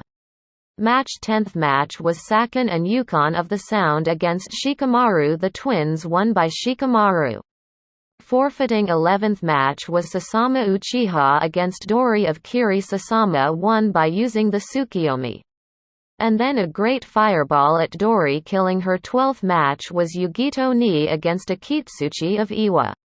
Yugito won by knockout. 13th match was Fu Uzumaki against Mimi of Kumo. Fu won by having her demon bugs eat her opponent from the inside, creeping out most of the audience with the exception of the Aburame clan. 14th match was Yakumo Karama against Hirobo of the Sound. Yakumo won by knock out. 15th match was Hinata Uzumaki against Lily of Kumo. Hinata won by killing Lily with the former Hyuga's last words to her as, "That's for trying to kidnap me when I was a child." 16th match was Sasuke Uzumaki against Akatsuchi of Iwa. The former Uchiha won by killing Akatsuchi using Madara's jutsu fire release, great fire annihilation, much to the surprise of the Uchihas and everyone who knew Madara. Uchiha. 17th match was Tayuya Uzumaki against Karui of Kumo. Tayuya won by having her doki beat Karui to death. 18th match was Gara of the Sand against Zaku Abumi. Zaku also forfeited before the match even started. 19th match was Kuratsuchi of Iwa against Samui of Kumo. Kuratsuchi won by knockout. 20th match was Sakura Haruno against Aliyah of Konoha. Sakura won by screeching at her opponent, making her ear bleed and effectively knocking her out. 21st Match was Shino Aburame against Toyo of Konoha. Shino won by knockout. 22nd match was Taki of Taki against Torun of Konoha. Taki won by killing Torun. The teams from Uzushio Suna and Otto of course knew Taki only killed an advanced bug clone. The last match for the preliminary was Kitamaru of the Sound against Omoi of Kumo. Kitamaru won by raining arrows upon Omoi, killing him. As the preliminaries ended, there was a short break. Uzushiogakure, Konoha's satellites are down. The broadcast is connected to us now. Azukage-sama said in Uzu Tech. Good. Begin the show, ordered Kushina back to Konoha. Instead of the advertisements, Kushina's face showed on the screens, much to the looks of horror of Hiruzen Sarutobi Jiraiya and Fugaku Uchiha.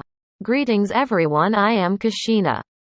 Uzumaki Namikaze Azukage and daimyo of the Uzushiogakure Empire. All daimyos and kages already know me, as I have called a meeting. I have asked permission from them for this interruption, as there is something you should all know. While the things I'm going to show you are long, it would only take 5 minutes in the actual time.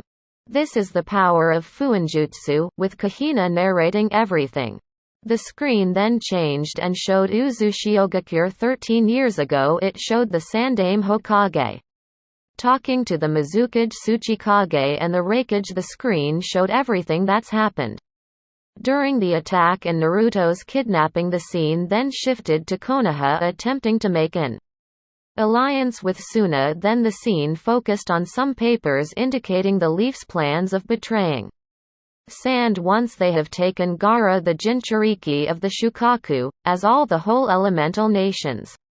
New Whirlpool was a great ally of the Leaf. However, during the Second War, Hiruzen the Sandaime Hokage sold us out to Kumo Iwa and Kiri. Our small village, of course, have been attacked by their alliance. The world knew that our clan and village have been extinct then. However, that was what we wanted. Everyone think the Uzumaki clan never died. The village was never destroyed. The corpses you saw were of the invaders, dressed only to look like the fallen Uzumaki. The ruins that you saw were only illusions. However, that was not the only betrayal Konoha did 8 years ago. They tried to make an alliance with Suna. That alliance, as it turns out, was not sincere. Konoha planned to sell out the Sand's secrets to the other three great village. They planned to make a repeat of the Uzushiogakure attack. They wanted to kidnap Gaara, the son of the Yondaime Kazekage, and make the boy their own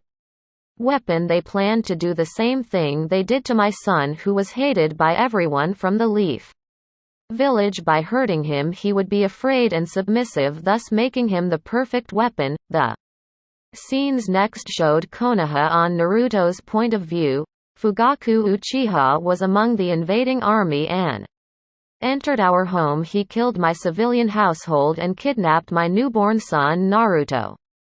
Uzumaki Namikaze. They brought him to Konoha and used him as the Kyuubi no Yoko's Jinchuriki. As you can see, my son suffered as he grew up in Konoha. He was hated by everyone for holding the demon at bay. They tortured him, beat him, starved him, and did everything to degrade him. When he was kidnapped by a combined team of Iwa and Kumo shinobi 8 years ago, a group of mercenaries and slavers found him. With him they also found Hinata Hyuga branded with the caged bird seal and Sasuke Uchiha, who at that time was rejected by his parents Fugaku and Makoto. The slavers did not know their identities, and so our Black Ops made a transaction and bought them. After that, as you can see, we killed the mercenaries and the slavers. Since then the three grew up in Uzushiogakure after years of hiding. Whirlpool once again resurfaced from hiding by participating in the Chunin exams. People of Konoha, hear this. Should you ever utter the words, demon, demonspawn, Kyuubi brat, or any other degrading word against my son, that person and their family will suffer heavy consequences. The Fire Capital already knew the truth about Konoha's evil deeds when the second part of the exam was happening in Other words, Whirlpool is friends with the fire daimyo should anything happen to my children during this event. With the fire capital's blessing and assistance, Uzushiogakure will declare war to Konoha. And with that the screen flashed and returned to normal, showing the local advertisements. Nobody moved from their seats, the Azukage's threat still ringing to their ears. Everyone's eyes was on Naruto, finally realizing it was him who they scorned, him who was the son of the hero they worshipped. They felt ashamed and disgusted to themselves. Some of the shinobi, however, most of them from the Uchiha clan, were indifferent. The crowd went on murmuring to themselves. The higher-ups, especially Sarutobi, did not know what to do, so he just remained silent. They didn't even bother questioning Pain and Tazuna. Most of them figured out that they were only representatives of Kushina. After 15 minutes, the Hokage ordered for the exam to continue. Hayate awkwardly walked to the middle of the stadium as he called for the crowd's attention. Ehem. Yeah, we will now begin with the semifinals of the event. For our first match we will have a three-way due to having one extra contestant. Will Fu Uzumaki Taki of Taki and Shino Aburame come down please? The three combatants jumped down and distanced themselves into a triangle with the proctor in the middle. Are all three fighters ready? Good, begin. I'll kill you, you insect bitch, Taki told Fu as he uncorked a small vial and emptied its contents to his mouth. You're suicidal, Fu simply replied, not even bothered that Taki had an extra vial, and drank the hero's water, demon containing clone. Another Fu came into existence and quickly headed towards Shino. The clone sprouted wings and let out a huge swarm of demonic bugs. What the crowd did not know, the clone was actually Chome, the seven-tailed demon. Shino planned on battling Fu first as he thought she was weaker than Taki, but his bugs told him that Fu was more dangerous. Shino should team up with Taki and later fight him. Taki, on the other hand, didn't even spare Shino a single glance nor a thought. His goal was to kill Fu, even if drinking the water kills him later. He didn't really care if Shino won the match. The battle began. Chome's swarm clashed with Shino's. Since they were demonic, Shino's bugs could not handle demonic chakra. The Aburame wisely recalled his remaining bugs and thought of a new strategy. He had no choice but to try ninjutsu. If it didn't work, he'll have to forfeit, that is if his opponent lets him to. He's seen most of the Uzushio nin kill almost everyone they fought with against Fu. Decided that she'll wait for Chome to finish her battle with Shino while she'll just dodge Taki's attacks. Chome flew higher and flapped her wings. Fairy dust. Shino had no idea what it was about, but decided he did not want to get hit by it. He jumped backwards but sensed something and rolled sideways. Another wave of fairy dust came towards him and he had no choice but to have his remaining bugs collide with it. He watched as his swarm dropped to the ground unmoving. They're not dead, they're just asleep, said a voice from behind. I have nothing against you Aburames, you should forfeit. I'd hate to kill you. Chome's kunai pressed to his neck. Proctor, I forfeit, said Shino. Chome released him and watched as Taki chased after Fu. Distract him while I prepare a tailed beast ball. What the hell? Chome interrupted. Kurama, sister, you can't do that, try something else, said Saiken. What else can I do? That foolish mortal is intoxicated with the hero's water, a water meant for Jinchurikis. Technically he's a raging ball of chakra. He's lost his mind. He was too focused on killing Fu that it consumed him. Let's just drain his chakra, said Fu. That sounds better, Kurama agreed. No, a tailed beast ball sounds better. Blow shit up, whined Shukaku. I'll allow you to do that later. Shukaku let Fu to her fight, said Gaara. Fine, we're going to kill your father, right? We'll kill the Yondaime Kazekage for trying to have us killed. Wahahaha. Chome, distract him. I'll prepare the seals, said Fu. Got A few minutes of chasing later Chome lured Taki towards Fu where she had prepared an array of seals. Soon as Taki got inside the lines, the first seal activated, erecting a golden barrier. A second seal appeared, forming a second barrier. A third seal appeared, this one glowing green. Immediately it did its job and absorbed Taki's huge chakra. He thrashed inside the barrier for a good 3 minutes before he felt the drain. A few more minutes later he felt himself becoming weaker due to the seal he was trapped at. The effect of drinking the hero's water came to him faster. A few moments later he dropped to the ground dead. Winner Fu Uzumaki, called Hayate. Next match, everyone watched the screen. Karen Uzumaki vs Sai of Konoha. Will both fighters come down? Proctor-san, called Sai. I have seen Karen-san's fight earlier and have decided that I do not want to face such a dangerous opponent, therefore I forfeit to the match. Kiba, who haven't watched the replay of his match with Karen yet, shouted, "Ha, you afraid of her, pretty boy? I am not Kiba-san, I'm simply using my brain instead of my loudmouth." Sai replied calmly. His statement caused the crowd to remember Kiba's match earlier and burst into laughter. Up in the special seats, one daimyo said, "A good shinobi knows when to fight and retreat. This Sai will get his promotion later." The others nodded and agreed. The Sandame, on the other hand, silently fumed to himself. His backup plan was failing. If the other genins fail, then Konoha wouldn't make it to the finals. He only had Torun left. Fu purposely let himself lose while Sai forfeited. Perhaps Danzo had issued a new task for them. Where is that one-eye bastard? Anyway, winner by forfeit Karen Uzumaki, announced Hayate. For our third match, Hinata Uzumaki vs Yakumo Kurama.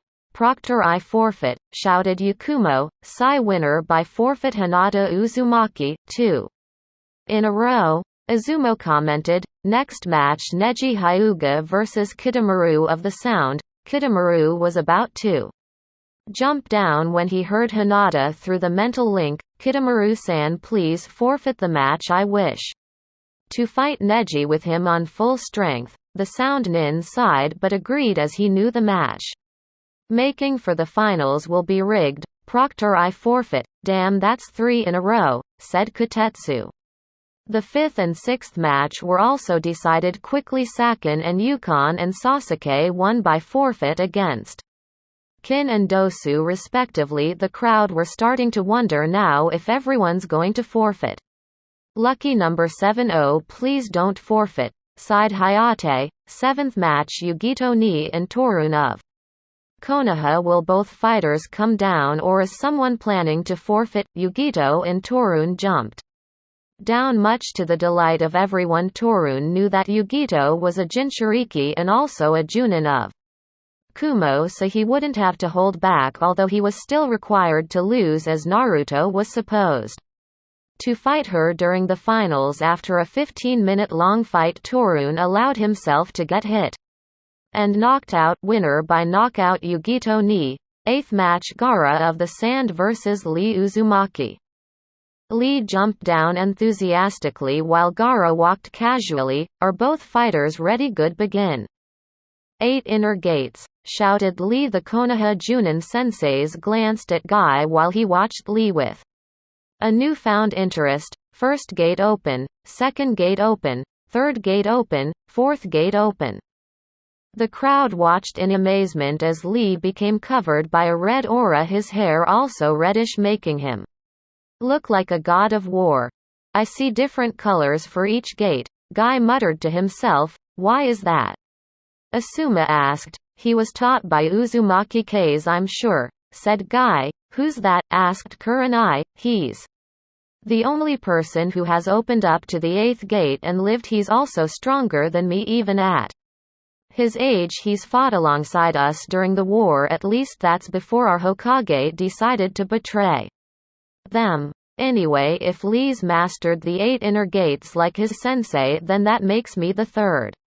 Strongest taijutsu user alive K's the strongest, Lee the second and I third. Amazing he's that strong. Yes, back to the match. Lee was currently at the offensive while Gaara was on the defensive. Lee was actually supposed to forfeit, but their senseis told them to proceed with the fight, as Konoha will surely become suspicious of an invasion if they didn't. 10 minutes later, Lee's fourth gate closed, causing him to become slower. Gaara was now at the offensive. The two threw attacks on each other, not actually meaning to harm but to only impress those who were watching. When Lee's third gate closed, he allowed himself to get captured by Gaara's sand.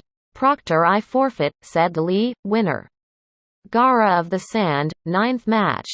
Naruto Uzumaki Namikaze vs Haruno Sakura. Sakura jumped down and began screaming, "Come down here, you blondie! Just because you're the son of the Yondaime it doesn't make you strong already. I am not scared of your mother, she's just a bully who thinks she can order us around. Uh-oh." The Uzushi Suna and Otto Nins thought, insult him all the way and call him names but not his family. Naruto took out a tri-pronged kunai and chucked it down the arena. In a flash of yellow he appeared in front of Sakura spinning his kunai. Everyone's jaws dropped to the floor as they gaped at the blonde. The Iwa Nins, especially the Tsuchikage, were blinking rapidly. The Raikage feared the old man might have a heart attack. Hi Hiraishin. He knows the Hiraishin. Truly he is the son of the Yellow Flash, sensei. Kakashi thought sadly as he stared at Naruto.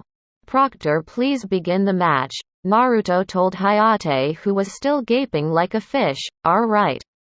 9th match begin. Naruto did not waste any time and threw the kunai he was holding upwards. He took out another tri-pronged kunai and threw it towards Sakura. Flash Naruto appeared beside Sakura and cut her throat. Another flash. Naruto reappeared to his standing position earlier as the kunai he threw upwards descended. Blood gushed on Sakura's neck like a fountain. The banshee gurgled on her own blood and finally fell to the arena floor dead. It was over. The match only lasted 3 seconds. It was the fastest match during the event, not counting the people who forfeited. Proctor, please call the match, Naruto said as he threw a kunai towards the seats. He reappeared beside his teammates in another flash. Well fuck, Guy said as he stared at his student's corpse. Winner Naruto Uzumaki Namikaze. The 10th and 11th matches finished quickly as Tayuya forfeited, causing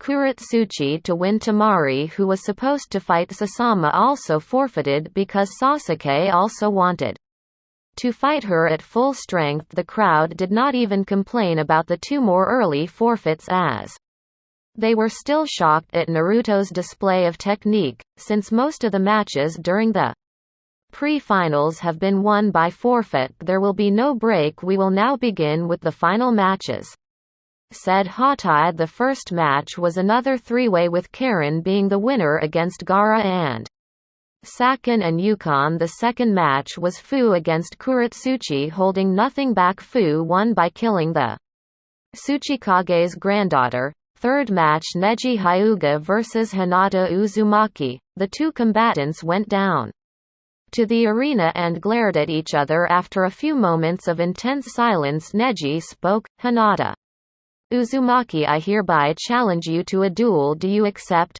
Hinata smirked.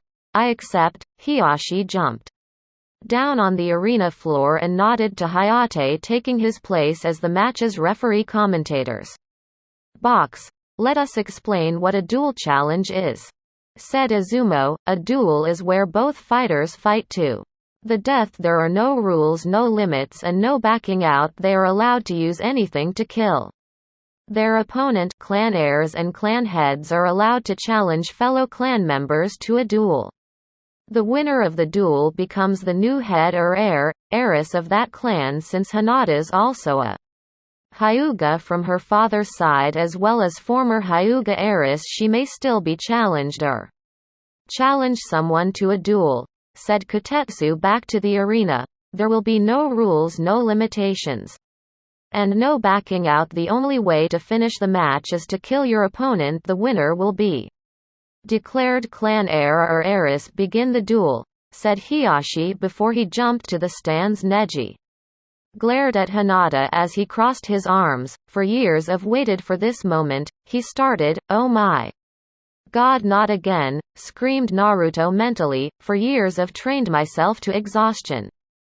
Neji began with his 15-minute-long monologue telling everyone about fate, about the Hyuga clan, about his life, about his father's death, about his training regime to avenge his father, while at the same time insulting Hinata, calling her derogatory names. Neji also insulted Kushina and Uzushiogakure for adopting Hinata up in the stands. Karen, Shion, Yakumo, Tamari and Kin were hugging, caressing and squeezing Naruto to calm him down in the Junin stands. Mio and Miho could feel their little brother's increasing bloodlust. Neji was delivering a 15-minute-long monologue while at the same time insulting Hinata, who was family to them, and worse, he was now insulting their mother and their homeland. Fugara, stay close to Naruto, get ready to restrain him if things escalate, said Mio. This is bad, said Saiken. Shukaku and Chome combined as only 8 taels worth. We need to get closer to Naruto. Mother, what are we going to do? Miho contacted Kushina. Drag him outside the stadium. For the meantime, however, the army's on standby. If Naruto goes berserk now, we'll launch the attack. Neji will be the first one to die by his hands, that I am sure. I better attack him now.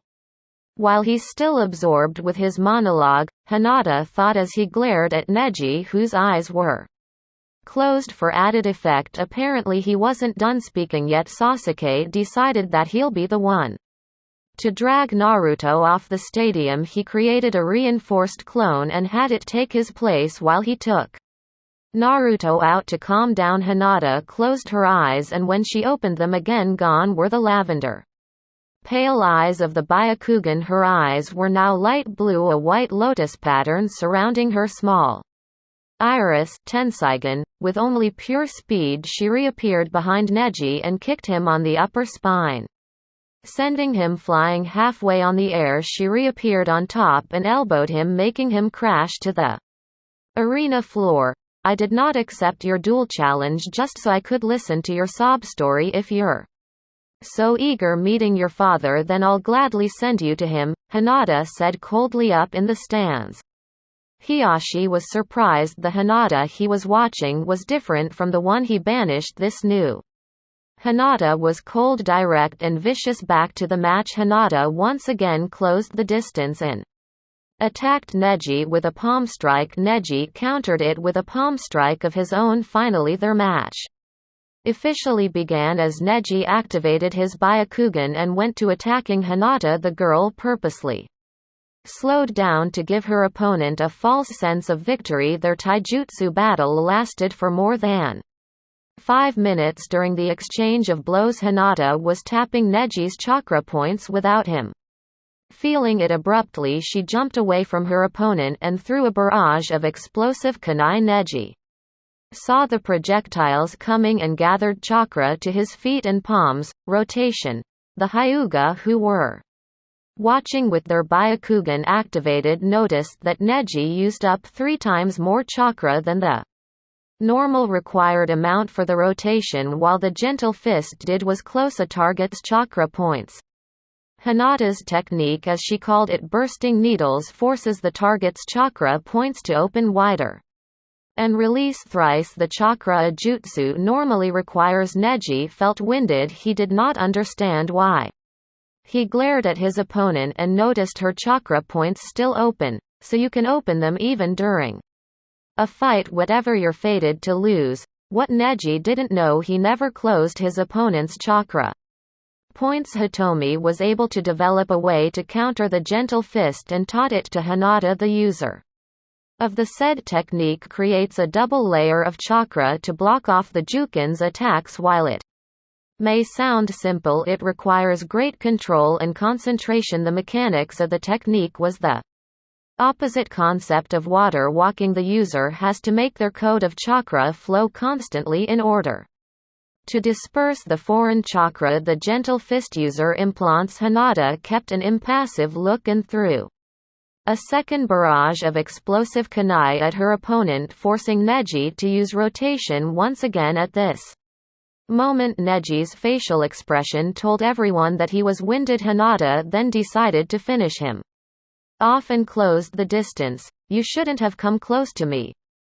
You are within my range of divination, declared Neji as he went into a familiar stance, ignoring the sudden loss of half of his chakra reserves. Finally, Hinata thought, 8 trigrams 128 palms, Neji proclaimed. Good, just what I wanted, Hinata thought as she stood at a stance similar to Neji's.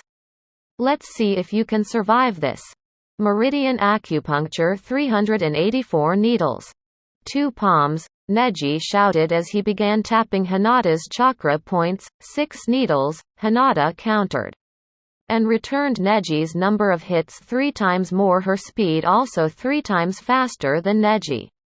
4 palms, 12 needles, 8 palms, 24 needles, 16 palms, 48 needles, 32 palms, 96 needles, 64 palms, 192 needles, 128 palms, 384 needles. The two finished and jumped away from each other. To those who were watching, Neji was a blur while Hinata seemed to become invisible. To those with the Sharingan, they saw Neji move at a slow pace while Hinata was a quick blur. Neji looked smugly at Hinata. This match is over. I've closed your tenketsu points. When you go down, I shall cut off your head and… What? He stopped as he coughed out copious amounts of blood and felt his insides contracting. Byakugan still active, he looked at Hinata and noticed her smirking, her chakra points working normally and open. He looked at his hands and noticed something blue leaking. Wow, what is this? What have you done? Neji asked in panic as he coughed. More blood.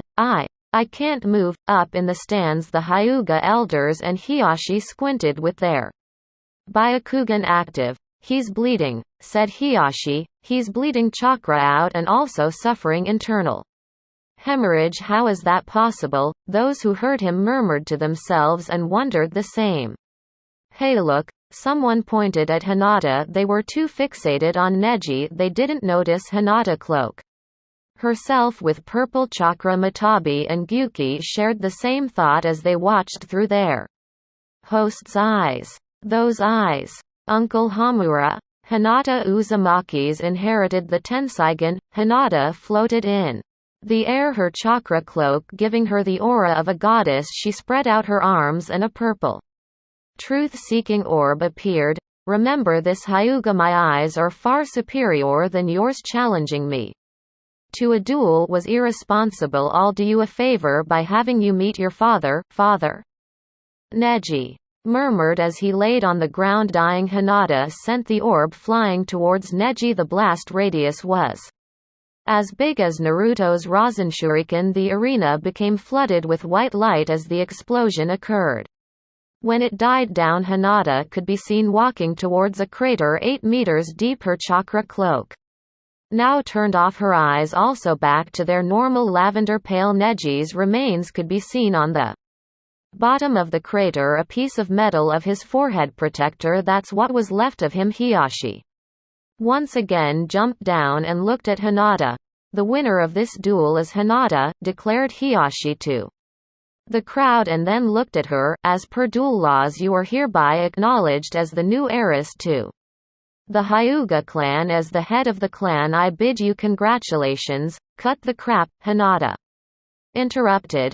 I do not want the title. I could care less about your stupid laws. I care about the Hyuga clan. Neither. You can go kill yourselves. I'm not affiliated with you, she icily said as she walked back towards her seat. Hayate awkwardly made his presence known wordlessly, asking Hiyashi to Give the floor to him once again. Hiyashi looked at his daughter with pain and regret before he jumped back to the Hyuga seats. Winner of the match is Hinata Uzumaki. The third match will be Sasuke Uzumaki against Sasama Uchiha. Will both fighters come down please? The two combatants jumped down and glared at each other. Are both fighters ready? Bring it on, said Sasama. Sasuke nodded, very well. Let the match begin, Hayate shouted and then jumped to the stands. Your friends and teammates killed mine, I shall avenge them by killing you, Sasama proclaimed. Yeah sure, I'm going to humiliate you with the world watching, MK. I will talk me to death, Sasuke finished. Yeah, it appears that you're channeling Neji's spirit. The Hyuga had it coming. He was too full of himself. And you're not, Sasama simply glared, her Sharingan activating. So, are we going to actually fight, or do you intend to go on a monologue until I finally kill myself? I should warn you, though it won't be easy. Sasama finally got annoyed of Sasuke's remarks and threw a barrage of kunai and shuriken at him. Sasuke deflected them all with a kunai of his own, fire-style grand fireball. Sasama spat. Sasuke held out his hand and absorbed it, a fire absorption seal, thought Jiraiya, who was sitting beside the Hokage. Sasama spat another fireball, but Sasuke simply absorbed it again with his seal. I see you fight now like an Uzumaki. What can I say? Fuinjutsu is a great art. And technically I'm an Uzumaki now since the Uchiha banished me. Fire-style phoenix flower technique, yelled Sasama. Sasuke simply absorbed it. Fight me, damn it, fight me, yelled Sasama in frustration as she charged at him for a taijutsu battle. For the next 3 minutes Sasama chased after her opponent with kicks and punches but never managed to land a hit. Sasuke was doing a great job evading all her attacks. Once again Sasama spat another fireball that only got sealed. She closed her eyes in frustration and opened them again, her Mangekyu now active. I can still catch you, Tsukiyomi. Sasuke purposely stared at her eyes. A second later Sasama dropped to the floor screaming, What? Why is it not working? How did you force yourself out? She yelled, causing Itachi and Fugaku to eyes Sasuke suspiciously. Hee well you see.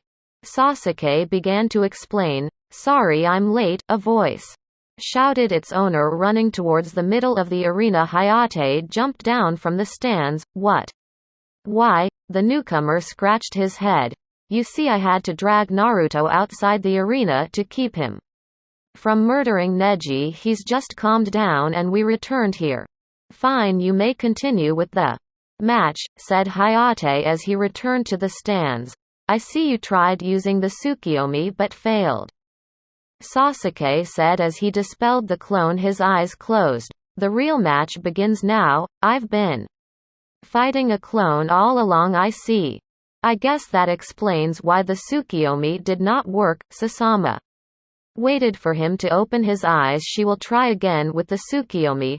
Let us test how powerful your Mangekyu is, shall we? Sasama. Sasuke opened his eyes, shocking everyone. Instead of the normal Sharingan eyes there were 6 pointed stars. Amaterasu instinct saved Sasama from the black flames. She evaded the attack but still stared at her opponent in shock. I awakened these eyes 6 years ago, Sasuke told her. I've mastered the Tsukiyomi Susanoo Amaterasu and Kamui. The eyes you're staring at are my eternal Mangekyu. I'll give you the honor of fighting my Susanoo. A purple colossus took on the form of a Tengu with wings wielding a bow and arrow. Sasuke was inside the crystal at the head of the avatar. I am possible, Fugaku gasped. A perfect Susanoo, Itachi exclaimed. He's only 13 and I just perfected mine. The purple colossus loaded an arrow and aimed at Sasama. Dodge this, Sasuke said as he released the shot. Sasama used a replacement jutsu on a nearby log, saving her from the attack. She had to roll over as another arrow sailed past her head, missing her a few inches. For the next 5 minutes Sasuke fired arrow after arrow at Sasama, not really bothered that she was dodging and evading it. The Junins could see he was toying with her. Sasama was outclassed. Her runaway brother was on a different league, feeling tired yet of course not. Let's see if you can dodge these. These flames after all are faster than my arrows. Amaterasu, with a quick series of hand seals. Sasama slammed her hands on the ground and erected an earth wall. It stood for a few seconds before it got consumed by the flames. However, it gave her enough time space and was able to escape everywhere. Sasuke stared and focused. The black flames of the Amaterasu appeared and consumed. Up in the stands Fugaku was thinking fast. He loved his daughter. He had to do something, but that would mean Sasama forfeiting the match. But if he did not interfere, she'll eventually get caught in die. Summoning technique. Fugaku was interrupted from his thoughts as the Toad Boss summon appeared in a huge puff of smoke. What did you call me for, you brat? The toad glared at the human standing on top of his head. Incoming, Sasama shrieked. What the? Gamabunta was able to counter the flames, but at the cost of his dual blades. Why the hell are you fighting Madara? What is he doing here? I feel honored, Gamabunta-sama, for mistaking me for my ancestor. However, I am not him. I simply resemble him a lot, said Sasuke atop of the Susanoo. I do not know you, do I? Who are you? Ah, of course they wouldn't tell you about me. After all, I am an outcast. But if you must know, my name is Sasuke Uzumaki, former Sasuke Uchiha. I'm your summoner's twin. As for me knowing you, let's just say I have a friend who's close friends with Watatsumi-sama, Sasuke said as he dispelled his Susanoo's bow and arrow. This time he drew 2 katanas. That explains why you know me. Watatsumi-sama knows all, boss. Summon. I'm going to borrow your line, my friend, said Sasuke. Yeah, whatever, you're the Uchiha anyway. Sasuke smirked.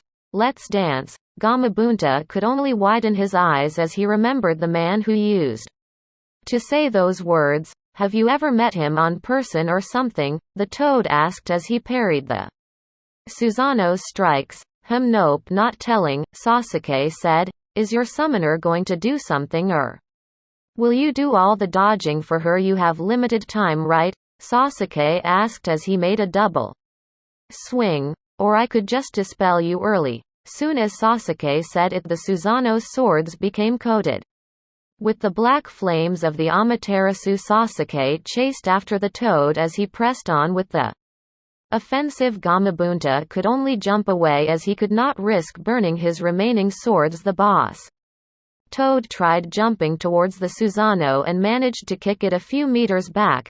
Hey brat, get moving. You also have those eyes, right? Use them, damn it. Gamabunta parried in reflex an Amaterasu arrow. Sasuke's went back on ranged mode. Sasama's eyes bled as she shut them, concentrating. Susanoo, at the last second a skeletal torso appeared and shielded both her and Gamabunta from a second arrow. Nice save, brat, but you should have done it earlier. Now I'm out of blades. It's time for us to counterattack. Kamui. A black vortex ripped open a part of Sasama's Susanoo, allowing another Amaterasu arrow to get in. It hit Gamabunta in the hind and had no choice but to dispel himself. Sasuke's Susanoo once again drew his double katana and charged at Sasama's incomplete Susanoo as he brought down his swords for the killing blow. A blue and orange Susanoo rose and absorbed the attacks, making some of the crowd gasp. Sasuke narrowed his eyes as his left sword was held back by Itachi's katana while his right was blocked by Fugaku's shield. The girl had outside help. Does that mean the boy wins? An Iwa Junin asked. I'm really not sure how Konoha clan laws work. Perhaps the battle is now 3 against 1, replied a grass Junin. The Junin senseis watched as Mio and Miho took out a tri-pronged kunai and threw it down the arena. A red and blue flash later they were beside Sasuke's Susanoo standing atop of a red and blue dragon respectively, 3 against 3, said an amused Kumo Junin. "This is not good," said Ibiki. He nodded at Hayate Genma and Rado, who jumped down to the arena. "This match is over. Sasuke wins as Sasama had outside help," declared Ibiki with a final glare. Sasuke released the pressure on his swords but kept his Susanoo active. Sasama's rescuers deactivated their Susanoo and bowed. Itachi practically dragged his sister out of the arena while Fugaku remained. Mio and Miho unsummoned their dragons but stayed beside Sasuke, who have also deactivated his avatar. Hayate cleared his throat, calling the attention of everyone, due to the match being interrupted. Sasama is automatically forfeited. Sasuke Uzumaki wins the match. Sasuke then walked away and went back to his seat. Fugaku was deep in thought as he walked back to his Mio and Miho. Hirai shined back to the Junin stands, ignoring the gaping looks of the other senseis. You can do the Hiraishin too," Kakashi told the two. He was practically having a panic attack. Naruto began his descent to the arena. Yugito, who was watching him, did the same. You're here." Hayate raised his eyebrow at Naruto. "The fourth match is over. Time for the fifth match." "Oh he right. Fifth match, Naruto Uzumaki Namikaze vs Yugito ni," roared Hayate, calling the attention of the crowd. The crowd cheered as they looked forward to another exciting match. "Are both fighters ready?" "Good, begin. Let me show you my art," Naruto said as he held out his arms. From his sleeves came out dozens of papers and folded itself into cranes. Level 1. Like Conan, Naruto can now also produce his own papers using his chakra. His was stronger due to his Mokuton affinity and cannot be easily burned. Yugito spit out balls of flames as Naruto sent the paper cranes flying towards her, stopping them mid-flight. "Ah, I see he's decided to play cat and mouse," Sasuke said. "Was that intended as that?" "Because I'm fighting against a cat," retorted Naruto. "You're the cat in this match though, Naruto-kun," said Hinata. "I'm simply going to test her strength. I do not wish to kill her." "You're not seriously planning on recruiting her to our side, are you?" asked Sasuke. "Actually I am. Don't you have enough girls already?" "But she's what, 7 or more years older," said Shion. "We're not sharing you with her," Karen added. "Yeah," agreed Hinata. "What the hell are you girls talking about?" Naruto asked as he sent another flock of cranes to his opponent. This time Yugito concentrated chakra on her hands, her fingernails growing into long claws. She sliced the paper cranes as she quickly noticed earlier that they were resistant to fire. Yugito glared as she spit out more fireballs to intercept the paper cranes while slicing the remaining others that got past. Level 2. Yugito could only tell that his opponent's attacks will increase in damage quantity and speed. "Kitten, he's added nature manipulation to his origami," said her demon. This time Naruto made paper shuriken coated with wind chakra, aiming to cut his opponent. "Lightning is weak against wind. I'm going to need stronger fire." Matabi, fire style mouse hairball. "Good call out to your bijus chakra," thought Naruto. Naruto sent out 3 more waves before he decided to increase to level 3. Both he and Yugito were still in good shape. As for the battle, the Nibi Jinchuriki was still on the defensive, waiting for the right moment to pounce on her enemy. "You shall know that art," Naruto said as he released more papers and folded them into dragons. The dragons were much faster than the previous level. Is a blast. The dragons hit their target, Katsu. The dragons exploded soon as they reached Yugito. Smoke covered the area she was standing on. The crowd thought that the battle was over, but Naruto knew it was just beginning. He smiled as the smoke dispersed and saw his opponent cloaked With Demon Chakra outside Konoha forests, Yugito-sama has entered Stage 1, Akumo commander. Yelled, "Get ready, the invasion will begin soon," said an Iwa commander. Shores, all troops exit the ships. Yugito-sama has entered Stage 1, yelled Akumo captain. "You heard him, go," yelled Akiri. "Captain, back to the arena. Here, kitty kitty," said Naruto as he held out his hand holding an origami fish. Up in the stands, Sasuke giggled like mad, making Hinata, Shien, Karen, Yakumo, Tamari and Kin glare at him. The others, who were aware of Yugito's status as the Nibi Jinchuriki, could not help but also snicker. Even Killer Bee found it amusing as he took down notes. "Gur-ra!" Yugito roared as she finally charged at her opponent, her claws out. She aimed to dice Naruto. Naruto's plan was to make her angrier, making Yugito take the form of the Nibi faster. "The kitty is hungry, perhaps you'd like some milk?" Kazuhana Koyuki, who was watching at her mansion, blushed red, obviously giving meaning to Naruto's words. "How about some wood?" shouted Naruto, making the girls blush 100 kilometers away from Konoha. "Art as a blast, muwahahahaha." Deidara madly cackled. Soon he would also show Konoha his art. Konan smirked as her paper butterflies flew around her frantically. Yugito's entering Stage 2. "Get the engines running, I repeat, get the engines running, we're moving in," Yahiko said through the ship's intercom. The Uzumaki fleet began its approach to Konoha. Back to the arena. Wood release. "Wooden spikes, kitten, watch out." Wooden spikes erected from the ground, almost impaling Yugito.